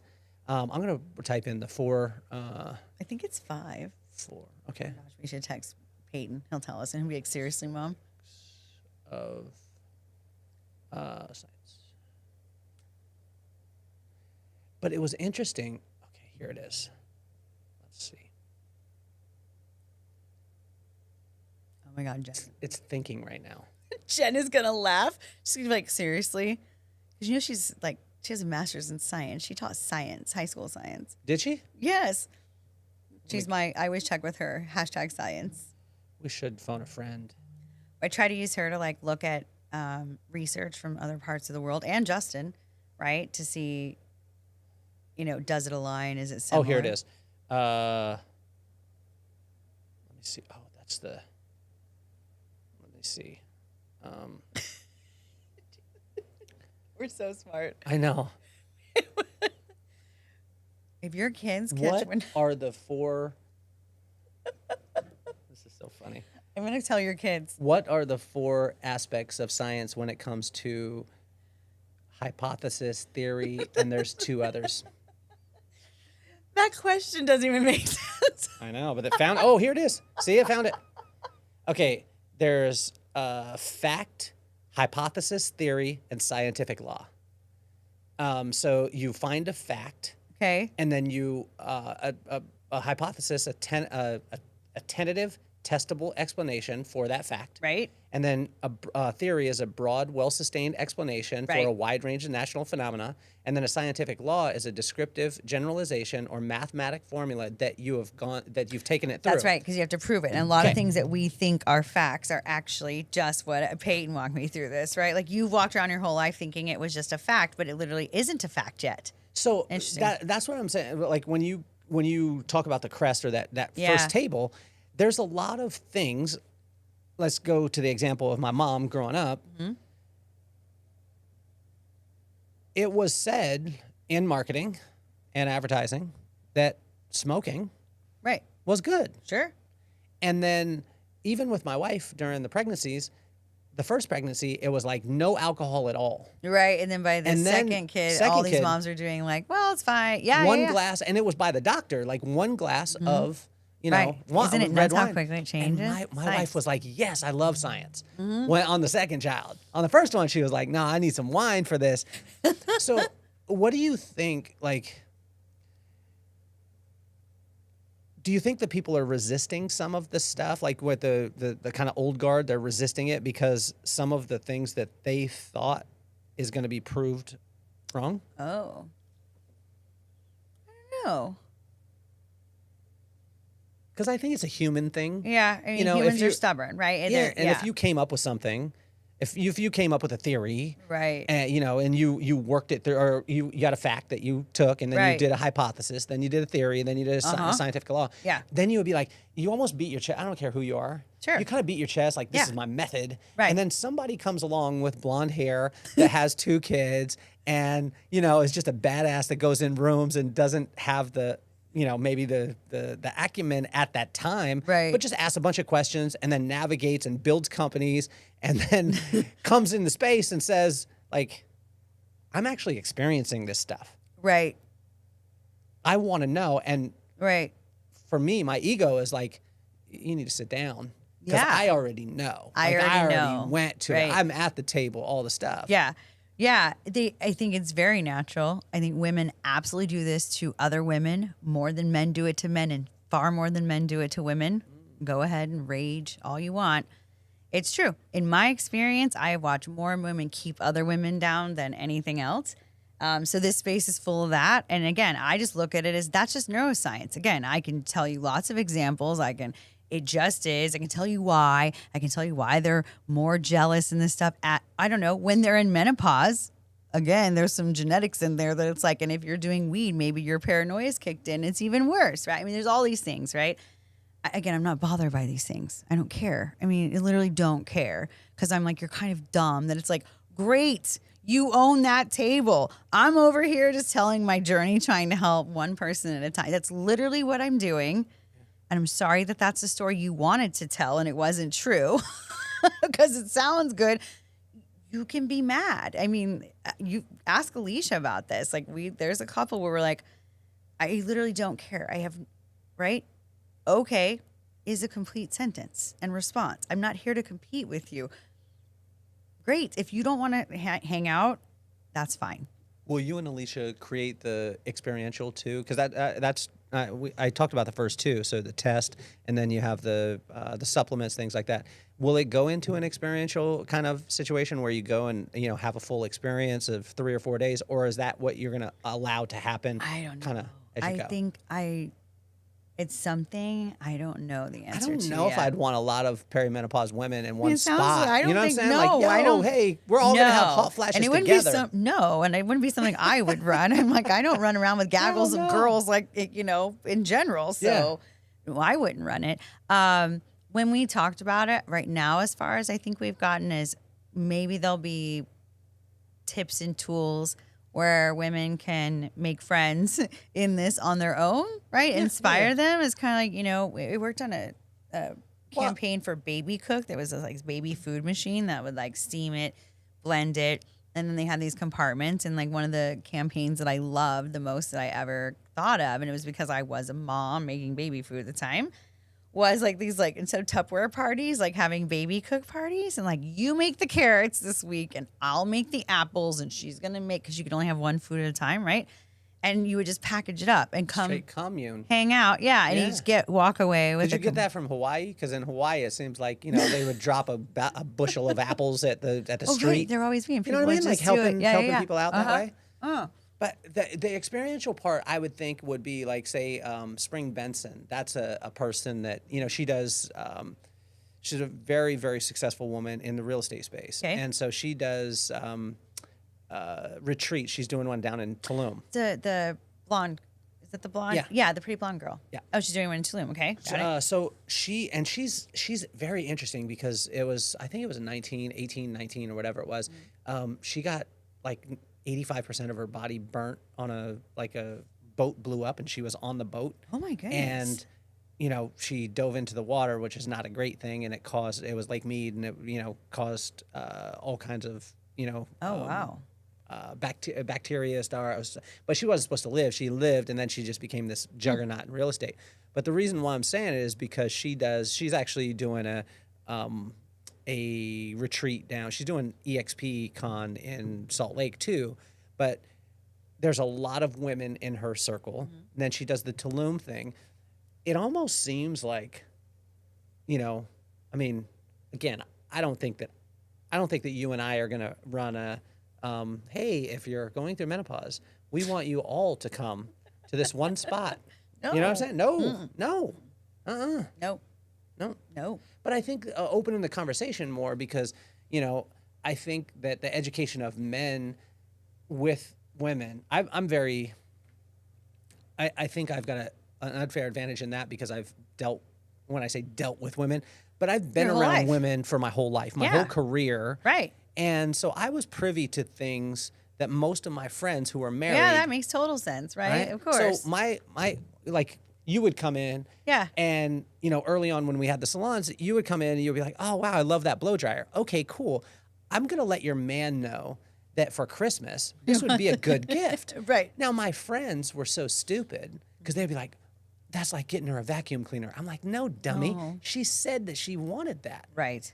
So how will the education of men about this, how important will that be, or will it be important at all? No, I think it's going to be super important. And I think that'll be something like Alicia leans into a lot, right? She's very passionate about those types of things. There's a couple of guys I've noticed online that one of them is very humorous about it, right? Like taking my wife's menopause symptoms of the day and making a parody. And then there is another guy that I guess I feel like I see him on Facebook where he literally is walking it through and mansplaining, but for men. Okay. Perimenopause symptoms. Yeah. And I think that that's pretty clever. So is it better for you to do yoga during a hot flash because it's kind of like hot yoga? Would that be? I don't know what I tell encourage that, like from I the tell my DNA friends test. that I will charge you very little to come do hot yoga at my house all summer. We run a summer program. It's poolside. Could you imagine the modality? Like the test comes back and it's like you need to do yoga at 9 o'clock. At 9 o'clock. Anytime the hot flash comes on, just start doing yoga right then. Just do it right then. Right then. Then you wouldn't have to have the room. No. You would be like the best in Bikram. You see what I'm saying? Can we sell that idea to someone who knows how to call the CrossFit guy? I know the number one guy, Baron Baptiste, who created Core Power Yoga, and he's a good friend. Oh, really? Yeah. Well, see we if could he phone wants a friend. We could call him right now. You could ask him if he wants to coin some sort of menopause yoga. He Hot flash yoga. He brought yoga into the NFL. This is where he did. Yeah. This is way more fun to market. It's like when we talk about our cannabis products for menopause. That's way more fun to market. Wouldn't that be hilarious? The NFL menopause training, andropause training in the NFL. Yeah, I don't know. Or just hot yoga. I don't know if they're getting to andro whether playing NFL in the NFL because they're in their 20s and 30s. I don't know. When do they oust them out of that? What's early onset menopause? What age? Probably, I would assume somewhere in your 30s. I mean, it's still, but probably mid 30s, I guess. Really? Probably. Yeah. There's people going through it then? Yeah. Because they're going through puberty earlier. I was gonna if say, you go like- through puberty earlier, do you go through menopause earlier? I don't know, actually. That's a question that I'm sure it's been answered, but no. And I don't know, too, like I'm digging into things like if you have PCOS, does menopause come later? What if you're on PCOS, what is that one? polycystic ovarian syndrome? Although it has a new name. It got a new name because it's a new disorder. But Okay. what if there's weird questions like what if you're on birth control starting younger? Do you go through it? What are the differences in symptoms? Those are the things that I don't quite know about that we're sort of geeking out on, right? Okay. And it's like that. Alicia and I will go study it. And then if there's someone who's gone down that road, we're like, hey, you want to come talk to us and get on a call and then write about it or whatever? We're more that. So, What's the most contrarian thing that you found from another country that has almost come up against our thought process of menopause? Because you were talking about it earlier, like someone over in, say, Pakistan, they Right. do this.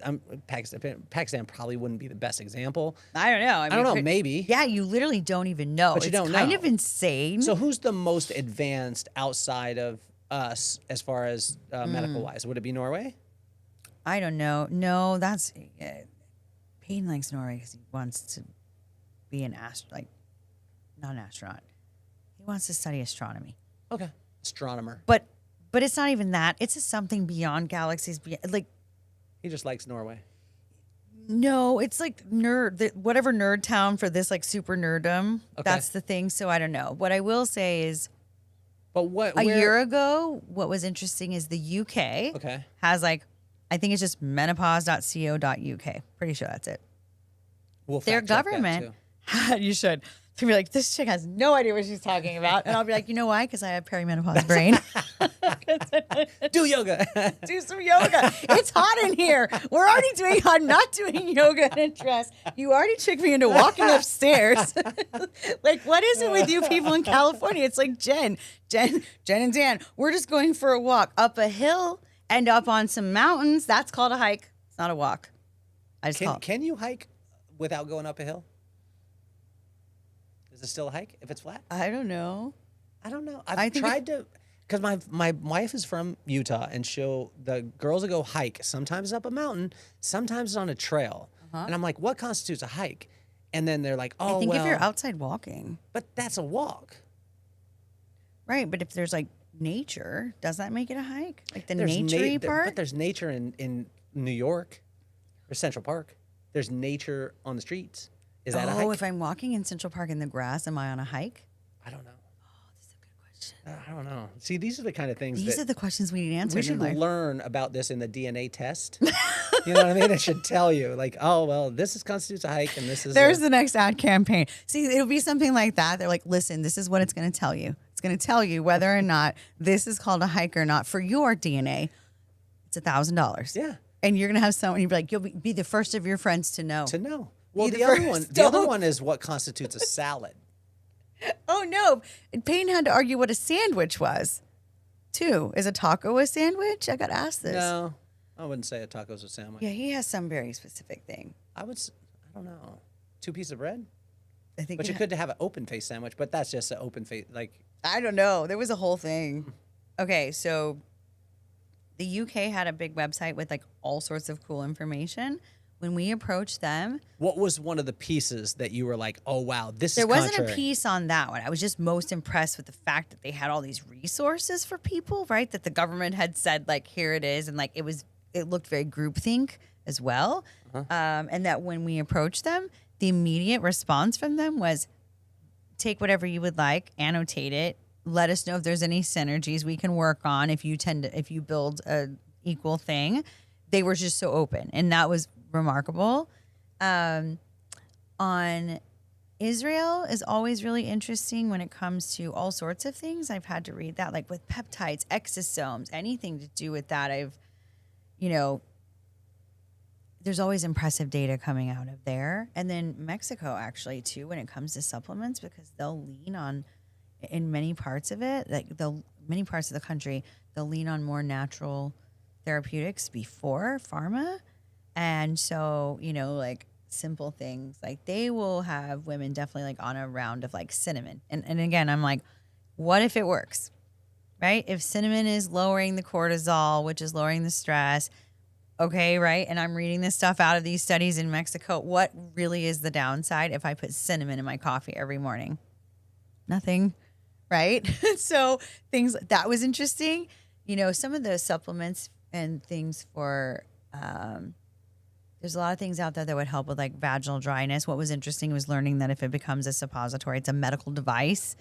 So again, think about how prohibitive that is to get to a market. So if there's solutions, right, the whole system makes it hard. That was fascinating. But was there anything really weird?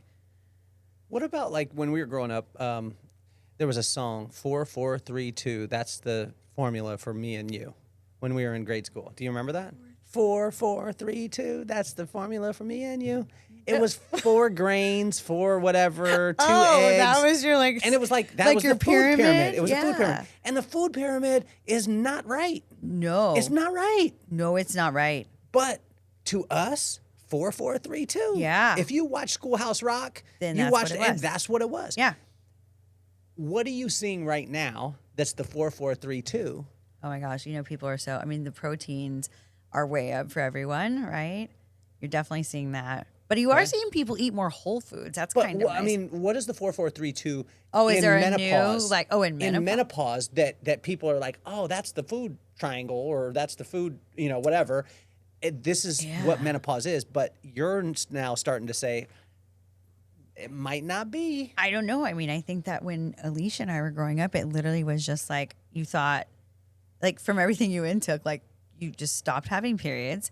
And your skin went to hell, and your hair fell out, and you were a raging lunatic, and that was it, right? And then it was like, and I think in my mind, I wonder what Alicia thought. I guess I thought maybe that was going to be like 2 years or something, and then that was kind of it. No one talked about hot flashes. That's Have you ever pretty tied the divorce rate to it?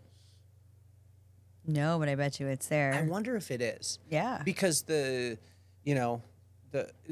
okay, so what are the impacts on a woman? Most of the time, all we hear about, like from a man's standpoint, all we hear about is hot flashes. That's what we hear about. Yeah. What's the other parts that we don't hear about that much? Probably hear about vaginal dryness, or you're not hearing about it, right? Okay. I think in couples, right, explaining like vaginal dryness and things like that probably are what's causing some of the friction, right? Because then we're just like avoiding intimacy instead of having those conversations, which is like a whole nother topic. Like, again, if you can't have those conversations, like, wow, it's kind of silly. It's like I tell my kids, it's just biology. Really? You have a weird ick about biology and humans? It's kind of strange. Okay. So it's probably that. The waking up, right? It's the whole disrupted sleep.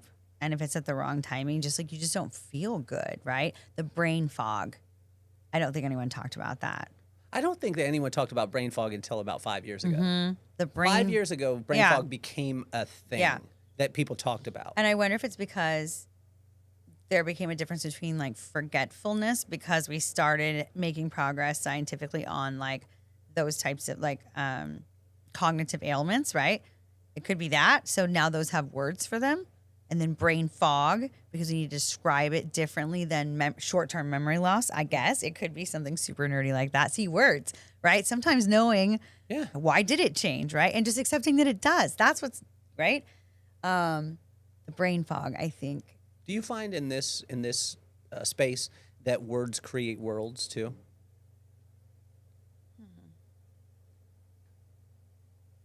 I don't know yet. Well, maybe. Like splitting the hairs between like the HRT zealots and all of that versus like people who are like, I'm going to do this naturally. And yeah, maybe. Well, even to the point of when you were saying, we call it brain fog now, and it's differentiated from short-term memory loss. Right. That fog is different than that. So a word is creating a different world for us to be able to live in. Yeah. Right. Is there other words that you think can help this world that you're living in?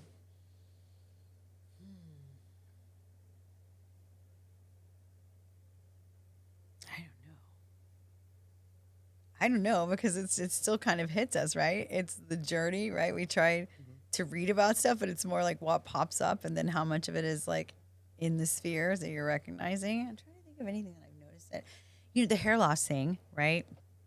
Sparveri can talk to you about it, right? She wrote that whole book on hair loss, and she had interviewed, like you said, I mean, think about how many women she sees, and she is at our age as well. She younger than me. Well, Alicia's younger than me too, so we let them. You know how terrible it is to have Jen Sparveri be your pizza mom, your ride or die. This is your wing. It's Sparveri. Like, no one wins that game, right? I pick like the prettiest wingman on the planet as my cohort in crime. It's nuts. We used to give her such a hard time because she's does she have celiac or is oh my gosh, no, she has everything or has, but she's cured herself of most of it, which is when she first used to travel with us. She was, at the time, I don't think that she had been diagnosed with celiac, but she was very big on gluten.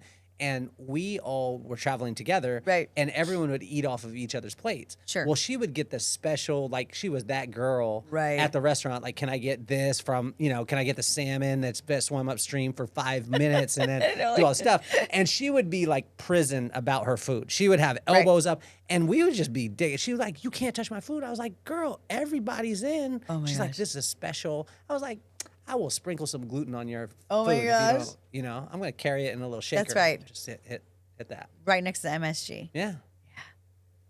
Yeah, she's special that way. She's curious. You got to talk to her. It's nuts what that chick's done.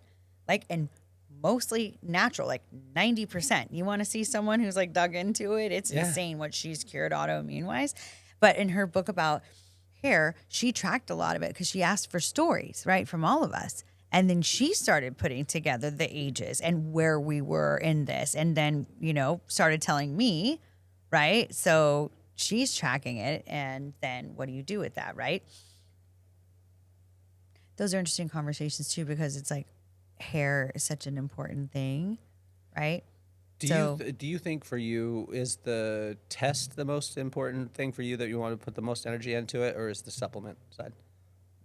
Or does it just run hand in hand for you? I think they kind of run hand in hand. Yeah. They really run hand in hand. The test gives it's the baseline, right? What excited me about it is that you have a piece of data that isn't going to change. So no matter what you decide to do and when you decide to do it, at least you're not, if we can prevent like 5 things that you didn't have to try, right? Like Alicia did, right? The hit or miss, some women will hit or miss just on HRT for years before you get it right? If we get them this close, that saves them years, right? That's pretty cool, which equates to a lot of money. That's the other thing. It's a lot of money to be wrong.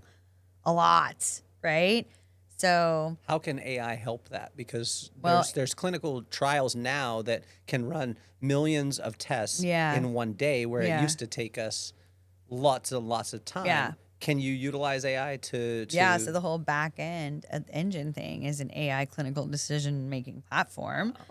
And it's been collecting data for a decade. I mean, it's been in place. Clinicians have used it way before it was cool to say AI. That's what these guys did. It's very interesting. And the data gets stronger, right? Like Harvard's using their back end, right? They trust it to run things for a cognitive thing for Alzheimer's, right? What was crazy is like mine was like, ding, big candidate, right? This is what I'd like to see things like that used for. If we're going to share it, I should get an alert. Wouldn't that be cool? Hey, Amanda, we have your gene here and it red flagged for someone who's doing a trial that needs this genomic profile. You'd be a great candidate, right? I'd be like, great, you can totally borrow my genes. You know what I mean? I want to be first in line. Yeah. So that's the kind of thing I'd like to work on. But I think the tests are the most important now because I want to arm people with the right information. Yeah.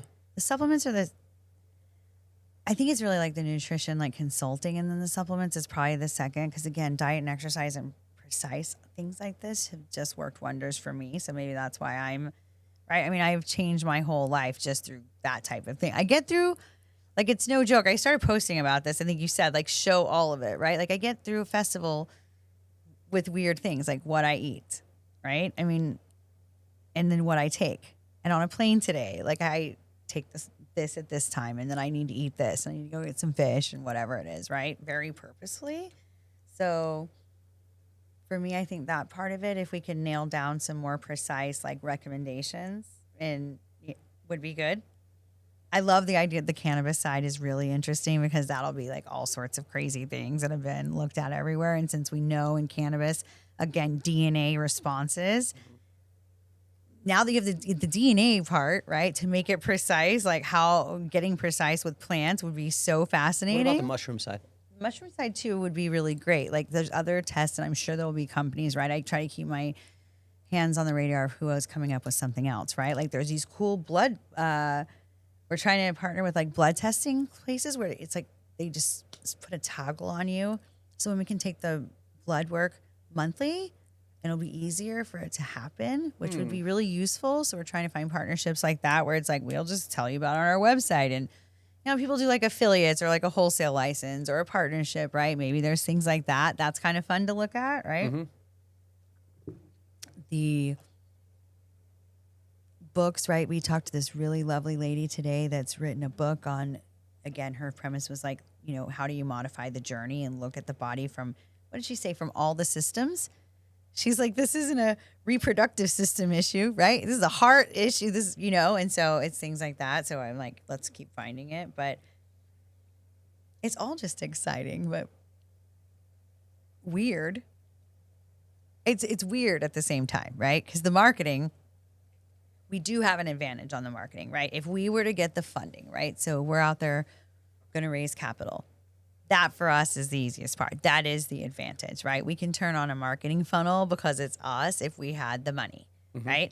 But we are doing this on our own, right? Like so many of our clients did, you know, we had the big, huge ones, right? But then we had these little unknowns. And it's interesting to be back on that side of it in something so personal, you know, but you know, it's one at a time, right? Like this lady is like a really famous doctor and she answered my Instagram. I told her, thank you. I'm so excited. Yeah. You know, and by the end of it, she was laughing because I said, oh, we're going to get people into your certification class. I'll sell 5 today. She's like, I think that's why you called me today. That was what I needed to hear. I'm going to go sell 5. I'm like, maybe that's it, right? So for Rephase, I don't know. I think it'll be interesting to watch it go. And then what it becomes. What's nice is we are not committed to the end game. We don't know. This is our journey. This little company is our journey. Like, who knows what it could be? Yeah. Right? Well, for right now, with you guys, when you guys went into it, after selling, companies, do you go into it with a thought that there will be an exit for you? This is the first one that I've ever built with an exit strategy. Yeah. And that's different, right? But we're also being really careful not to just look at that right now because we don't, we don't want someone to take it and just like destroy and stop any of the good. We don't know what that good is yet or what that looks like, right? We'll know it when we see it. But yeah, it has an exit strategy, right? We've said, again, especially with the power of all 3 of the concepts as an ecosystem, right? We can get all of this ecosystem together. Someone could buy it and then put some really cool things behind it and change the world like this, right? And that's cool. Yeah. And so again, it's like, but raising capital is like, we're going to go raise capital. Never raised capital for myself in my life. Ever. Again, I sold a company because I'm a smart ass and was like, I'll sell you a company like across the dining room table. Are you want to buy a company for $100 million? Who's the, like when you're raising capital for you, who's the perfect one? Is it more of the, like the private equity side? No. Is it the venture capital? Is it the person who just has money and says, hey, I want to angel invest? Yeah, I think it's probably going to be some really cool angel, maybe a family office. What if there's a family office out there where somebody, like there's money dedicated to just, this? I don't know. But I have a feeling it's going to be someone, I think it's going to be a person. I've just always, and I don't know why I thought this, right? We haven't really hit the pavement that hard because we get this much time, but I think it's a person. I think it's a person with the means that understands and sees the nutty vision of like, this is how this would all work together. And we know all of the pieces you'd have to put into place because we're really smart that way, but it's not us, right? Like we're involved and we also know where we would want to stay involved. Like we don't want to like, in this case with like the agency where you're like, I want to be gone and I'm out. This one, it's like, please keep us as long as possible to help babysit this little and like inspire everyone from the bottom to do what they're going to do, right? That's what we would like to see. So Private equity doesn't allow for that typically. No. VC maybe, but again, you're giving up a lot. I think it's going to be some crazy person who's like, yeah, I totally get it. Because right now, like I told someone last week, I'm like, this is a deal. I am telling you that if you bought this whole package, you are getting it. You could flip it. You could flip this investment. He's like, I don't know if people flip investments. I'm like, you will. I'm telling you, because I know what the numbers should look like with the right people in play. And he's like, so you're selling against yourself? I'm like, no.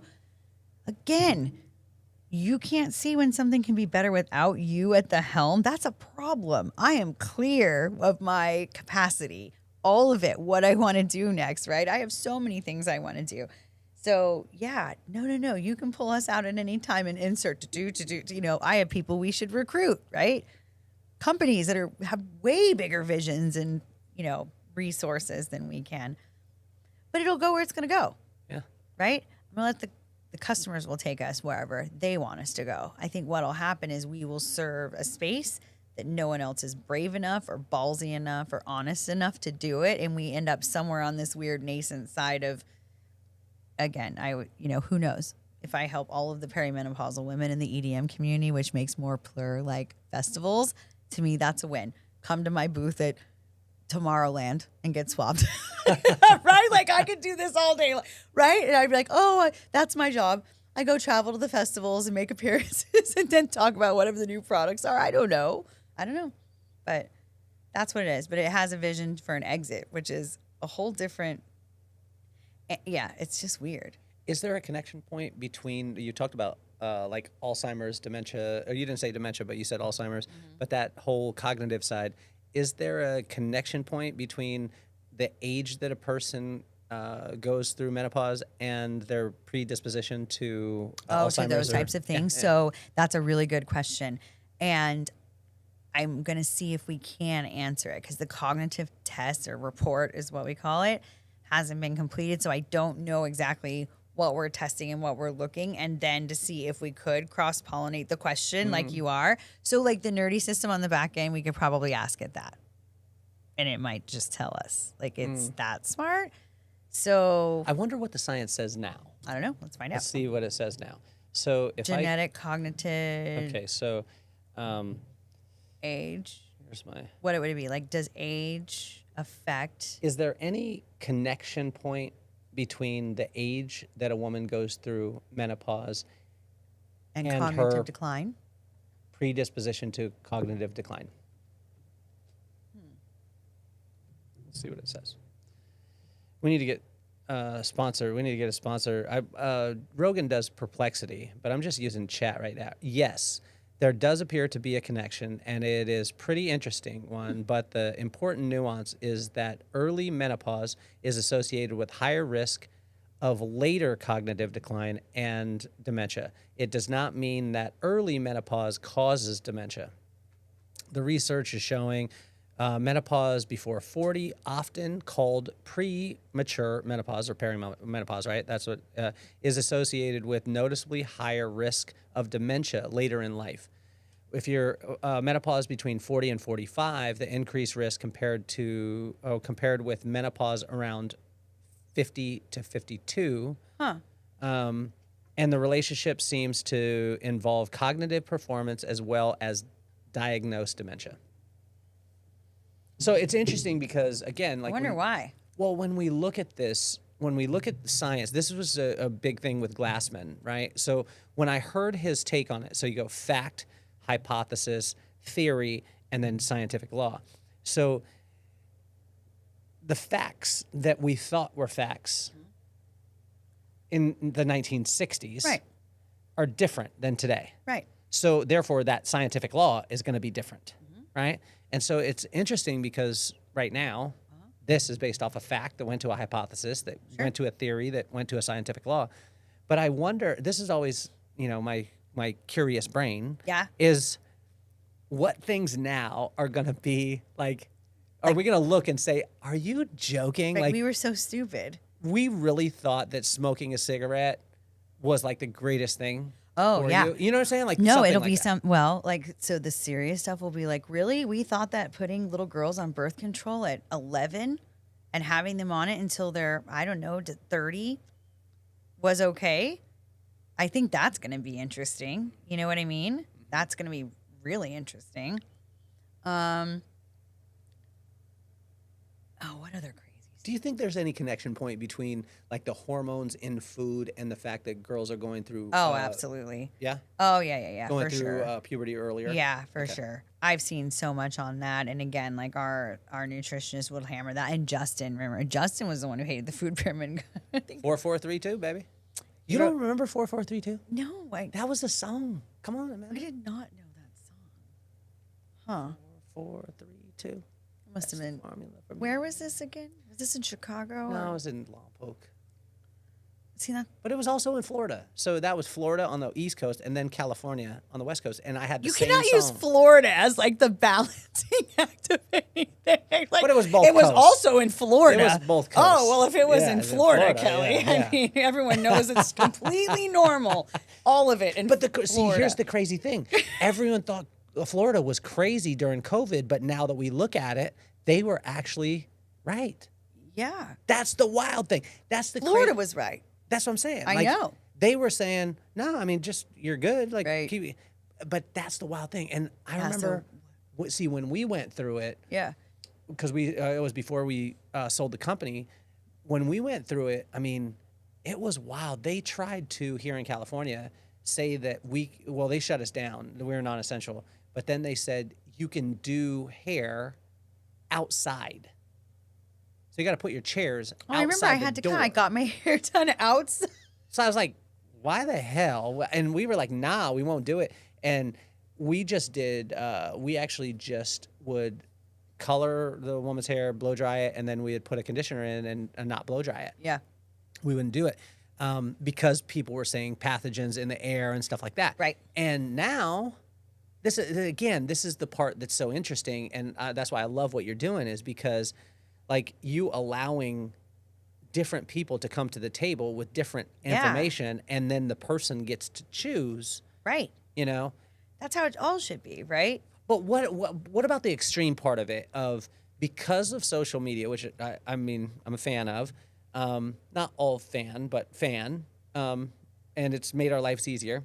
But now every person is an expert On everything. on everything. And I see the girl that's in her car that's using words that she doesn't know what they are. Right. And she's doing scientific things and she's saying this. And people, her audience is listening to her and then taking it. How do you, as you go through, how do you deal with that part?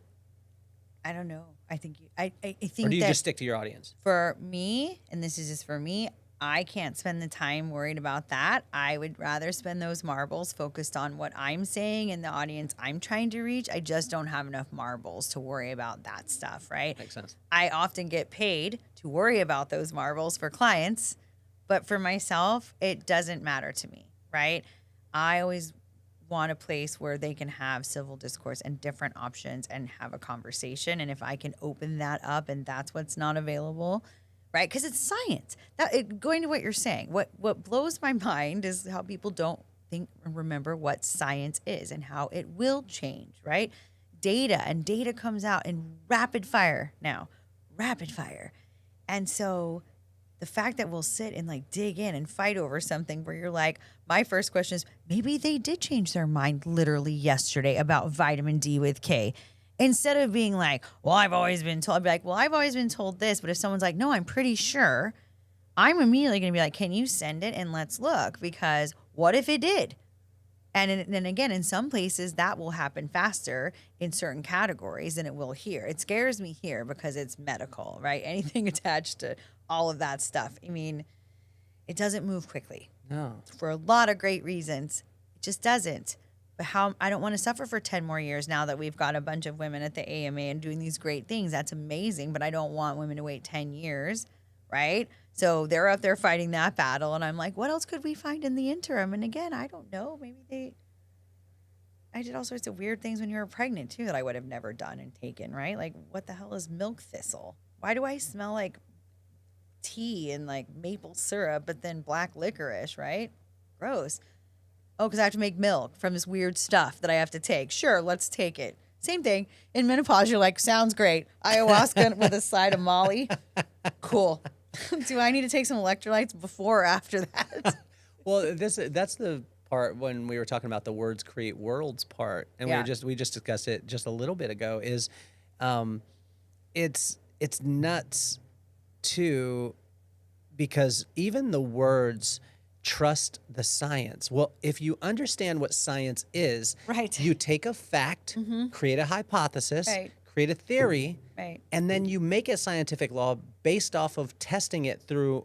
So that is not a fact. Right. It's not a definitive. It's not a definitive. No. It's It's a constantly moving. process. So for me to trust the science, yes, trust the science of the process to go Correct. through. But in today's society, that word, oh, well, I trust the science as opposed to a person. Like, Right. It's such a weird, divisive thing, right? Well, I trust the science. Okay, so And you're like, but that guy's science isn't science because it's not your science. Again, it's a very and it's changed. Like, yeah, and it's totally. completely different from 60 years ago or 40 years ago Yeah. or 20 years ago. Sure. I mean, and I think that's good because Yeah. we should progress. We should Right. be able to look at it and see, I mean, I think that there's principle-based truths that are the same today, yesterday, and Sure. will be forever. Yeah. There are.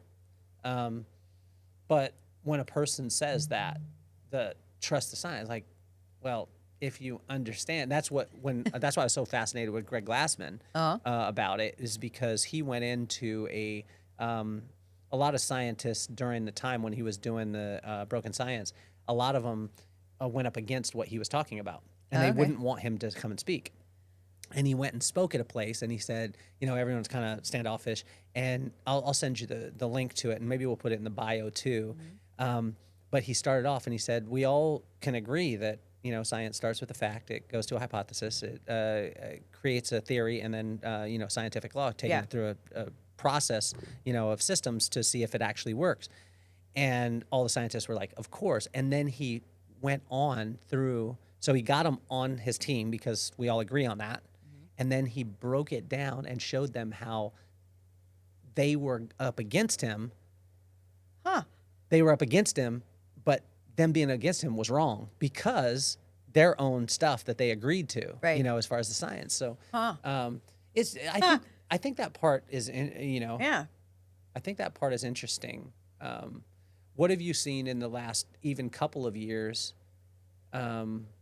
maybe 5 years ago, what you were told about menopause, and then now that you're around it, you're like, wow, that's not true at all.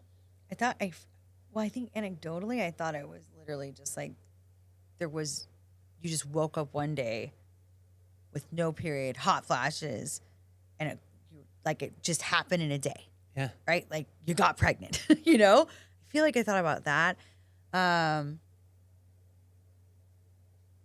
Well, I think there's been stuff too where it's like that used to be considered like, when women get blasted with like different mental health disorder diagnosis instead of like what's happening, right? That's interesting. And I can't even imagine what that looks like. Sometimes women get misdiagnosed with mental or with mental health issues, right? Really? Because depression, right? But they're just going through menopause. But it's menopause. And, Whoa. and I don't know if it's it is technically and clinically depression as well, but they're missing that menopause is causing it, or if they're I don't know if they're sitting in parallel. I've seen things like that. I was at this conference once and the cardiologists were talking about how often a woman goes into an ER having symptoms that are of a heart attack, but like they're sent home with saying they're having a panic attack. And again, how the heart issues, like there's this whole like drop off, the issue with your heart in women with menopause. That's like really severe when you switch over. So there's tons of data on that. That's why cardiologists actually care a lot about this, more so than you would think. Really? Yeah. What else? I didn't realize that. Do you know I would like to get you connected with Dr. Bill Lombardi. He's one of the top interventional cardiologists in the country. He's at University of Washington. He was on the podcast a while back. Okay. I just reached back out to him, and he's an absolute genius. Just fascinating. Yeah. To sit with. I didn't realize that the cardiologist side would be a Well, because heart disease is our number one killer, wow. right, of all of us. And then there's something with the menopause symptoms that like makes it go up. I have it somewhere. I'll send it to you. Okay. I took the notes. It was something really fascinating.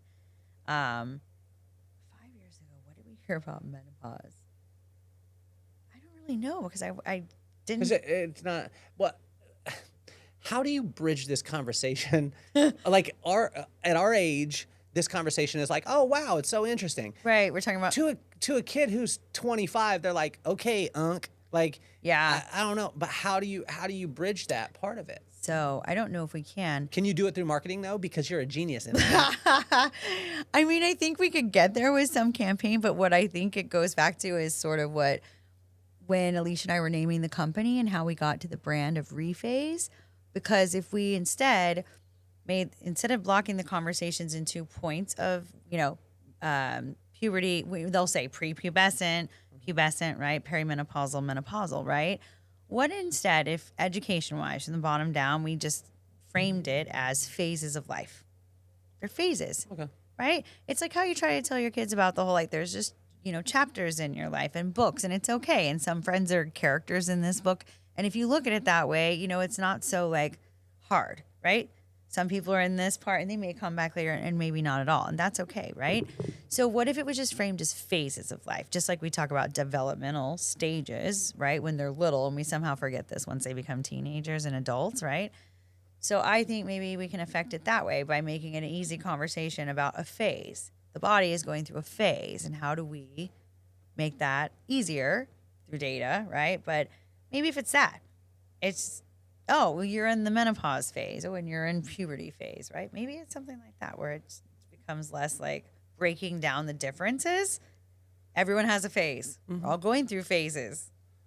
Well, and I think that making the stuff, I mean, obviously making it cool, because at that age, do you want stuff that's cool? Like we have a financial literacy company. Right? Uh-huh. I don't know if I've ever told you that, but we have one that deals with, that helps financial literacy for hairdressers, for young kids. Right, you were doing that, right? And didn't you really like up that also in COVID, or post-COVID, when again, they like, what are they going to sell? And like teaching them how to be better stewards of the money to begin with. Absolutely. And so we did that. And probably the most interesting thing when my partner came to me about it was there was one chart that I looked at, and it was if you save $250 a month over the course of a 38-year career, you would retire a millionaire. And I was like, okay. But that was never told to me as a young kid. Now, Right. Now at 25 years old or 19 years old or 18 years old, if you said a 38-year career, you're like, what? But in our side, Right. you're going to be working for 38 years anyway, Right. doing something. Right. $250 a month Doesn't- is, I mean, when you think about it, it's what is it per week? So 4 weeks. So I think it's $62.50 a week Okay. that you'd have to do. It would be $12.50 a day. Okay. Right. Right. So to do that, in my head, I was like, oh wow, this makes so much sense because it's just these little tiny bites, and then, if you do that, you literally can change generations. Sure. Meaning, $1 million isn't what it used to be, Right. but most people would never even sniff Right. that, but you can do it. I'm wondering how that conversation can happen, and making little steps. And that's where I'm interested too, as far as like a 18-year-old. If you take these little tiny steps, if you drink one less soda, if you, do one less thing, then this part is going to be, you're going to be able to manage it a little bit different. Or I don't know. I mean, Yeah. Do you think? Yeah, maybe it could be the whole, like, they get smarter, the younger generations get smarter about keeping their bodies more primed to begin with, right? And because, again, this is where, like, the ECS thing comes in. What you're doing is, like, it's when people get, like, autoimmune, right? What you're trying to do is make sure the switch doesn't get turned on in the genome, right? Yeah. It's there. What we want is it not to turn on. And a lot of times they just don't look at it, is the whole, like, hey, we know this gets turned on because of a deficiency of XYZ, right? Is where precision medicine goes in this channel. And then just teaching people, because there'll be commonalities like vitamin D, right? Like I don't know anyone who's not vitamin D deficient, right?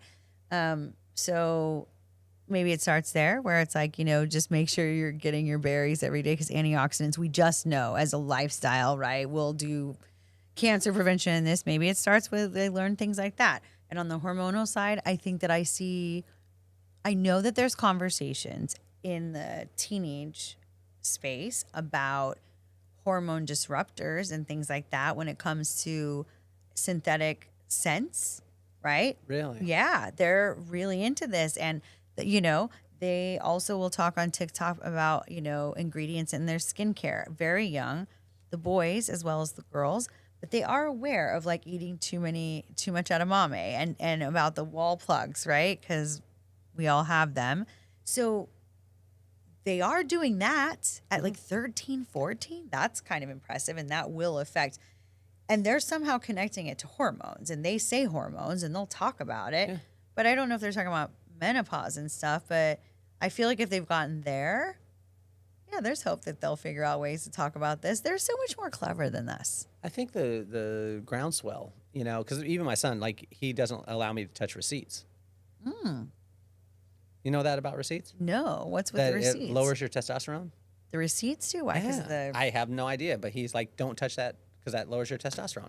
I don't know if it's true, but he is so locked in. Let's see. Let's check our trusty assistant here. I feel like we should pull up bios and ask bios the same questions. Does touching a receipt lower your testosterone?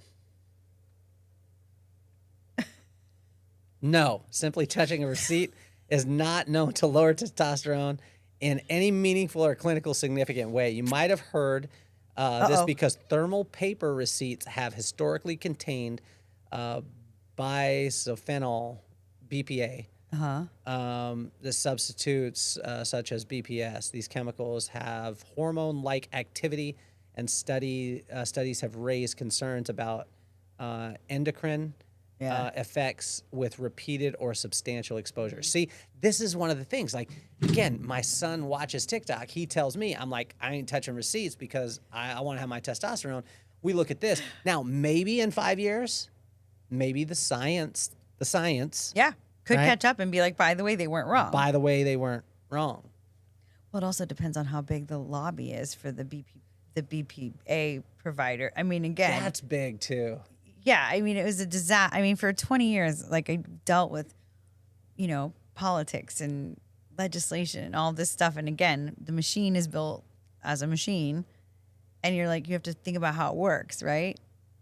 Well, what about that? Because say when my pops was going through his stuff. So my dad had prostate cancer, right? So he got diagnosed with prostate cancer. Well, I have a friend who is a very influential man and is privy to a lot of things that most people aren't privy to. Okay. And when I said that, the socioeconomic side, it's JP. Yeah. JP started a company. Well, I don't know if he started it early on, but he invested heavily in it very early on. It's called Daily Body Restore. Okay. And Daily Body Restore, probably no one that's listening to this right now has ever heard of it, but they didn't get FDA approval. Okay. And here's why. They did their tests outside the United States. And they took, at the time when he got it from my dad, they took, I think it was 17 or 19 stage 4 cancer patients with all different types of cancer. And every one of them, 100% of them, went down to either stage 1 or complete remission. Oh, wow. Now, it wasn't in place of like the medication that they were taking. It was in conjunction with. Yeah. But it was a probiotic. It's called Daily Body Restore. You can go online right now, dailybodyrestore.com. And my dad, his PSA level is over 8, which is strong. If you're at 4, they're already looking at you for cancer. He was in the 8.5. He took that, didn't take any other medication. He took that, and he went down to 1. That's great. Yeah. See? But it goes back to the conversation, because that conversation only happened because JP happens to be a friend of mine. And I told him my dad is having this challenge. He said, and he brought you can imagine JP. Sure. We're at a motorcycle ride. He brings the stuff. He has his wife bring it, and he's got these boxes. They've got instructions on the back. He sits down with my dad at the table, clears the table, and just sits with him. And he's like, you're going to take it like this. You're going to take it like, and it's a supplement. So you take it once with breakfast, lunch, and dinner. Okay. And when you first start off for the first month, you double it up. All right. And then you go. And you know how much it is? $1,000. $39 a month. Really? But this is why it would not be come FDA approved, because you can imagine if it had those positive effects, it was $39. Right. Now you're going against big pharma. Oh yeah. Yeah, we don't want to treat people. We don't want to fix anything. That's not what we're in the business of. That's not our model. Well, and this is part of why, like, again, then people, well, again, your point's different, but it's like medical tourism, right, is on the rise. Yeah. And it's not just because it's cheaper. It's because it's They're more willing integrated. to do other things. Exactly, right? And yeah, it's a global economy now, right? And now they're going to hold on tighter. What's interesting is, like, I think that the younger generation will start, I think they will question a lot more. I think they understand the machine a lot more in a different way. I think, again, gosh, our econ professor in, grad school would be like, well, late stage capitalism, we talked about this, right? So I think the younger generation just accepts it as is, right? And information sharing, I think they question more. I hope. I don't know. And I think that they are just more adventurous. I don't think they trust government to tell them what to do anymore, right? They live in a world where it's just not the same as we think, right? They're way more independent thinkers, right? Yeah. They have access to information, and I think they will share things, and I think they'll just underground try things, right? They'll be like the new drug deal, like peptides was, right? Some people have been playing around with peptides for a decade, trying to lower inflammation and get off of a pain medicine.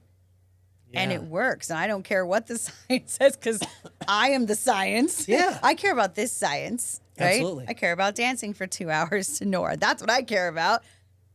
If But a peptide does that's it. the wild thing. That is the science. It's a fact. Right. You had a hypothesis. Right. You have a theory. And then you put it into scientific law because you test it against a system and you do it. So that way it proves that theory. It's interesting. But I think that's great, because with rephase, people want to question, like you were talking about. The younger people want to question that, and you're giving them the outlet to be able to do it. Plus, you're giving them an answer.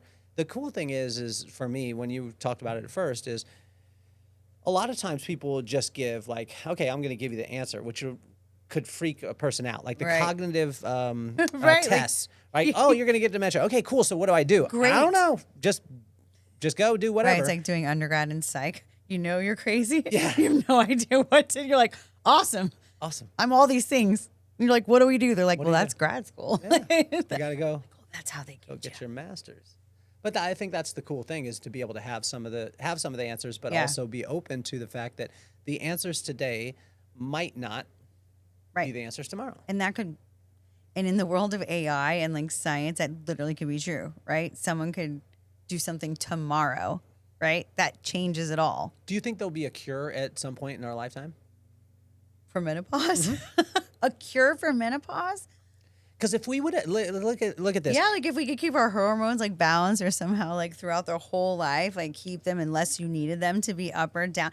Yeah, these crazy nerd kids, like they're going to figure out something like that. Totally. Well, because you could imagine this conversation, and we were in, let's take it back to mid to late 80s. Okay. Yeah. And we were having this conversation about AIDS. And I said, will there be a cure? You were like, nope, that's just a death sentence. And now people that are HIV positive are all around us. Absolutely. And live. And that was a death sentence. Right. And 100%. And they predicted that it always would be. I took this great class at that little school. Again, it was a class called AIDS, Texts, and Contexts. And it went through all of the media coverage from around the world and how it shifted, what treatment patterns were, and how we pulled clinicians together, what it looked like worldwide versus in the United States, different it was so fascinating. It was a fascinating class. And I can tell you, they were like, at the time, and that was 94-ish, they were saying, like, scientists predict that there won't be any therapeutics for at least 100 years. It was something crazy, 50 years or whatever. Not in your lifetime is what they said. Not in your lifetime, but maybe your kid's lifetime. Well, look where they are. But it's, I mean, and with when you were talking about the AI part and the speed of things, Right. and you look at it on a graph, Yeah. like you look at when we had no electricity, Right. and then electricity came. It's not like a gradual. It was like No, whoop, there's always these huge bumps, a right? huge bump. And then when you take an AI now, you know, even right now, I'm talking to AI and asking Correct. these things, and we could just have it immediately. I just Before we'd have wonder- to go down to the library and the card catalog. Oh yeah, card catalog and look at the encyclopedia and you know all those things. But can you imagine like the encyclopedia was written probably 20 years before we actually read it. So by that time, Right. the fact, the hypothesis, Right. the theory, You go through. it would be done. It would That be wasn't done. even. Oh my gosh, I can't imagine like Peyton's brain if it was like a book and he couldn't like correct it for 20 years. Oh, Oh, I'd go haywire. that would be tough. Oh, I'd struggle with that too. That would be Yeah. tough. But we didn't think about it at all back then. We just accepted it all as fact. Of course it's fact. That teacher told us. So it's been. So I started this like the podcast. The original one was to doing all the interviews. Right. We have 4 shows now. So we have I have Inchstones, which you and I have talked about. That to fill up your soul, 15 minutes. I have the You Have to Meet My Friends, where I go live. You experienced that. I did. Call my friends randomly. They don't know they're on the podcast, or they're on the podcast. That one's so much fun. We also have the History Box. The History Box? Yeah, so one of my friends is the top World War II expert in the world. He's from the History Oh, Channel. that's right. You told me he brings the stuff. So he brings in random stuff. and we open the thing, and he's like, "What is it?" And I'm like, "I'm feeling this." I picked up a piece of aluminum last time, and I'm like, "I don't know. Maybe it's from a tank because it's World War II." He's like, "No, that's a piece of the Hindenburg." What? Yeah. So I have a piece Of the Hindenburg? Yeah, I don't have it here, but I do have a piece of. This is bad, but I have a piece of the World Trade Center that's over there. Oh, really? Yeah, which is pretty wild. I mean, Yeah. it was surreal. Yeah. Because he had a piece of it, and I grabbed a hold of it, and he's like, "What do you think that is?" And I was like, "I have no idea." Yeah. And he said I don't know where it was from, whatever it was, but Right. this was from the area. So when I started the interviews, when I started the podcast, I did it because I wanted to take, I didn't want my kids to worship idols, right? I just wanted them to be inspired by iconic people like yourself. And you've always been iconic to me, not because of the things that you did, just the person that you were. And so Oh, thanks. 30 years of friendship, 31, by the way, I look at that and I think that you're an iconic person. So what advice would you have for like Maddox and McKenna? Maddox, is, sports driven, video games, all the stuff. McKenna wants to live in New York, performance based, but she likes the performance, but she likes the business of performance. Oh, that's So cool what too. advice would you have for both of them? And if you could say both their names, it would be awesome. Both of you, Maddox. Maddox and McKenna, you do exactly what you want to do. Seriously, whatever your little heart is telling you, just do it. People are going to call you crazy. People are going to call them crazy no matter what, right? Yeah. They literally are. So let them call you crazy. Who cares? If you feel called to do something, it didn't just come out of nowhere. Let's be honest. It just didn't. Do it. Just do it. Maddox, I would say, well, see, I've seen so much of him since he was younger. Never let go of the creative and interesting edge that you have. That's this beautiful juxtaposition of your athletic ability and nimbleness and all these other things that it seems like they're diametrically opposed. Like if someone were to give a personality test, no, you're exactly that. And you should be that. And don't let go of one for the other. You do not have to sacrifice one part of your passion or your personality for another, right? You can dance to EDM and also give thoughtful conversations, in front of the Senate. You can do it in the same day, actually. Do that. You know what? Just be a boss. Do not let someone tell you a girl, in the glass ceiling this, and it's harder for women this. Dude, again, let's say there's 100 marbles in the day. Do not spend one worried about anything you don't have to, right? There are things you have to worry about. I have to worry about my babies. I have to worry about my health. I don't have to worry about whatever someone else is doing or whatever someone else is telling me I'm doing wrong, that just seems like a waste of time and energy, right? So focus on what you love. It doesn't mean not listen to advice, but don't waver just because someone else is more emphatic in their, argument towards you, right? You can just become a better, more emphatic arguer. That's the answer too. So that's what I would tell him. And I would tell her, you absolutely go to New York. It was the best 5 years. It was so great. And you know what? There's something to it. And once you figured it out, like, you can go anywhere. You really can, honestly. Like, now you know how to navigate the world because everyone lives there and you encounter it all day long. And it's lovely. It is. It's lovely. I had a great time. It was, one of the best times. So Well, we're going to have to. should we remind them how lucky they are that you're their dad? I mean, you guys could have had like a really lame dad, but your dad's cool. And he knows how to do hair. That's cool. Well, but I want to continue the conversation. Like, I know it started with the you have to meet my friends when I called you. I know it started with that. It and did. Then, and then it sparks to this, and we're here. But I want to have more conversations this way and see, as Rephase continues to grow, I want to hear about it because I love to see the progress, not only the company growth. I'm fascinated by that. I love the business part of it, but I'm more fascinated with you, that journey, and you taking the risks that you are and stepping out and doing something, I just think that it's so admirable. Well, thank you. I think it's just, it might be nuts, right? But you know what? Why not start over at 51? Why would you not? I mean, at some point, it's what the French say. It's my next tattoo. Why not? Right? I mean, why not? I guess here we are and we're going to do it, but I appreciate it. It's, who knows what's next, right? It could be anything. Yeah. So I'm not in charge of it. I've given up on that. So I just go with it every day. It's like today at the airport, it's going to be late. Mm-hmm. It's okay. And we can either be upset about this or just make the best of it and, pay some people some compliments and sit down and do your thing. Do some work. And then we ended up getting a yes from a really important OBGYN that said, sure, I'll take 15 minutes. He was like, that wouldn't have happened if I was on a plane. Yeah. See? Smart, right? Well, and what I love the most, I wouldn't say the most that I heard about Rephase, but this is one of the top things is that you are allowing it to become what it will become, as opposed to there's so many founders that when they start off, it's got to be rigid, it's got to be in this place, but you're allowing it to take on a life of its own, and it's just going to be so fascinating to watch that. Yeah.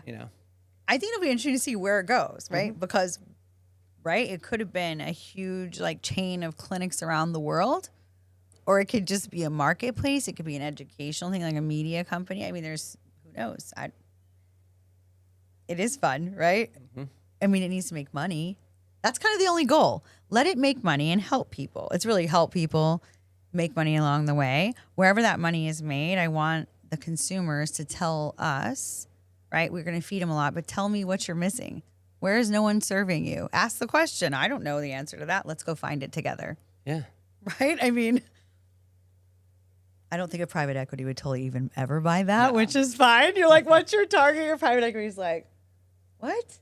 I think they would buy it down the line. I think that they would, they would buy it for the data. They buy it for the data, right? I mean, that's one of the issues that we have in this space. Again, I want to make the first 100 million and then maybe have the largest repository of hormonal data ever in the world, but only make it for research or something like that. That would be something interesting, but everybody's just chasing the data. Alicia and I don't want to have a data play. That just seems like a lot to have to do the numbers over, right?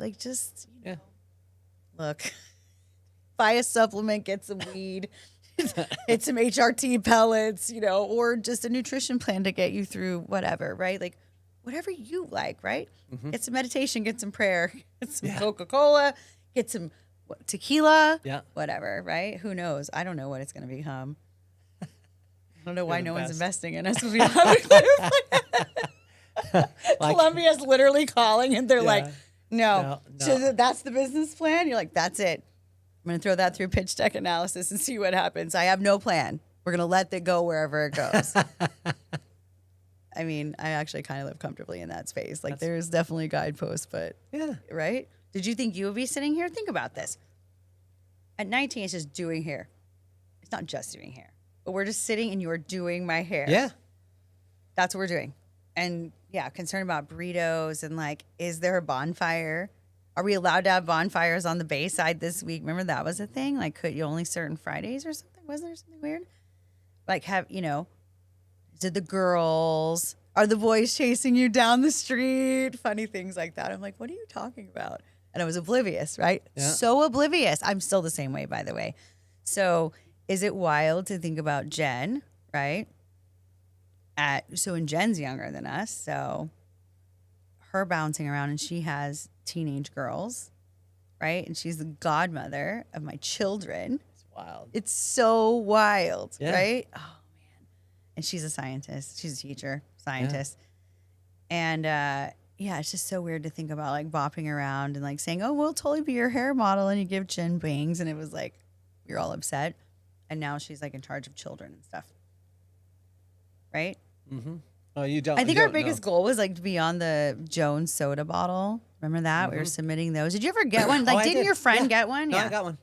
I got on them. I've got them at the house. I don't have one on the. I don't think that I have it here in the studio, but I did get it. I had 4 of them. I think I have 3 left, but one of them fell.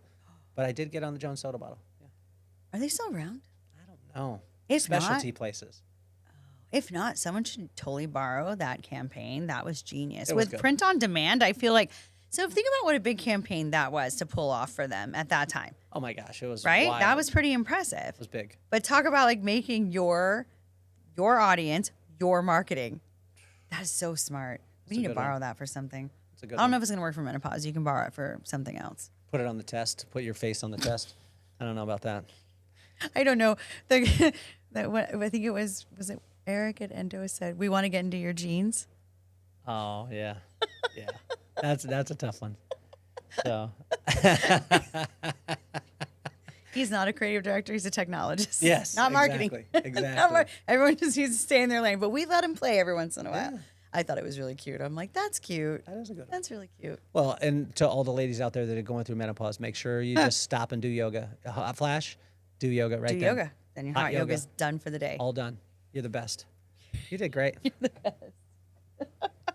Yeah, and this the vibe that raised us, made us, saved us. Love so strong that the hard times praised us. From base life roots to the freeway nights, we turn small grooves into launch pad flights. Yeah, this the vibe that raised us, made us, saved us. Love so strong that the hard times praised us. From base life roots to the freeway nights, we turn small rooms into launch pad flights. Grew up on base where the bike tires hum, Crestview dunk ball, rubber band wars young. Trees we climbed stood tall like the dreams we slung. Sun on our backs, whole world on our tongues. Then boom, light flip, tight walls, no space, 5 deep in one room, but we kept our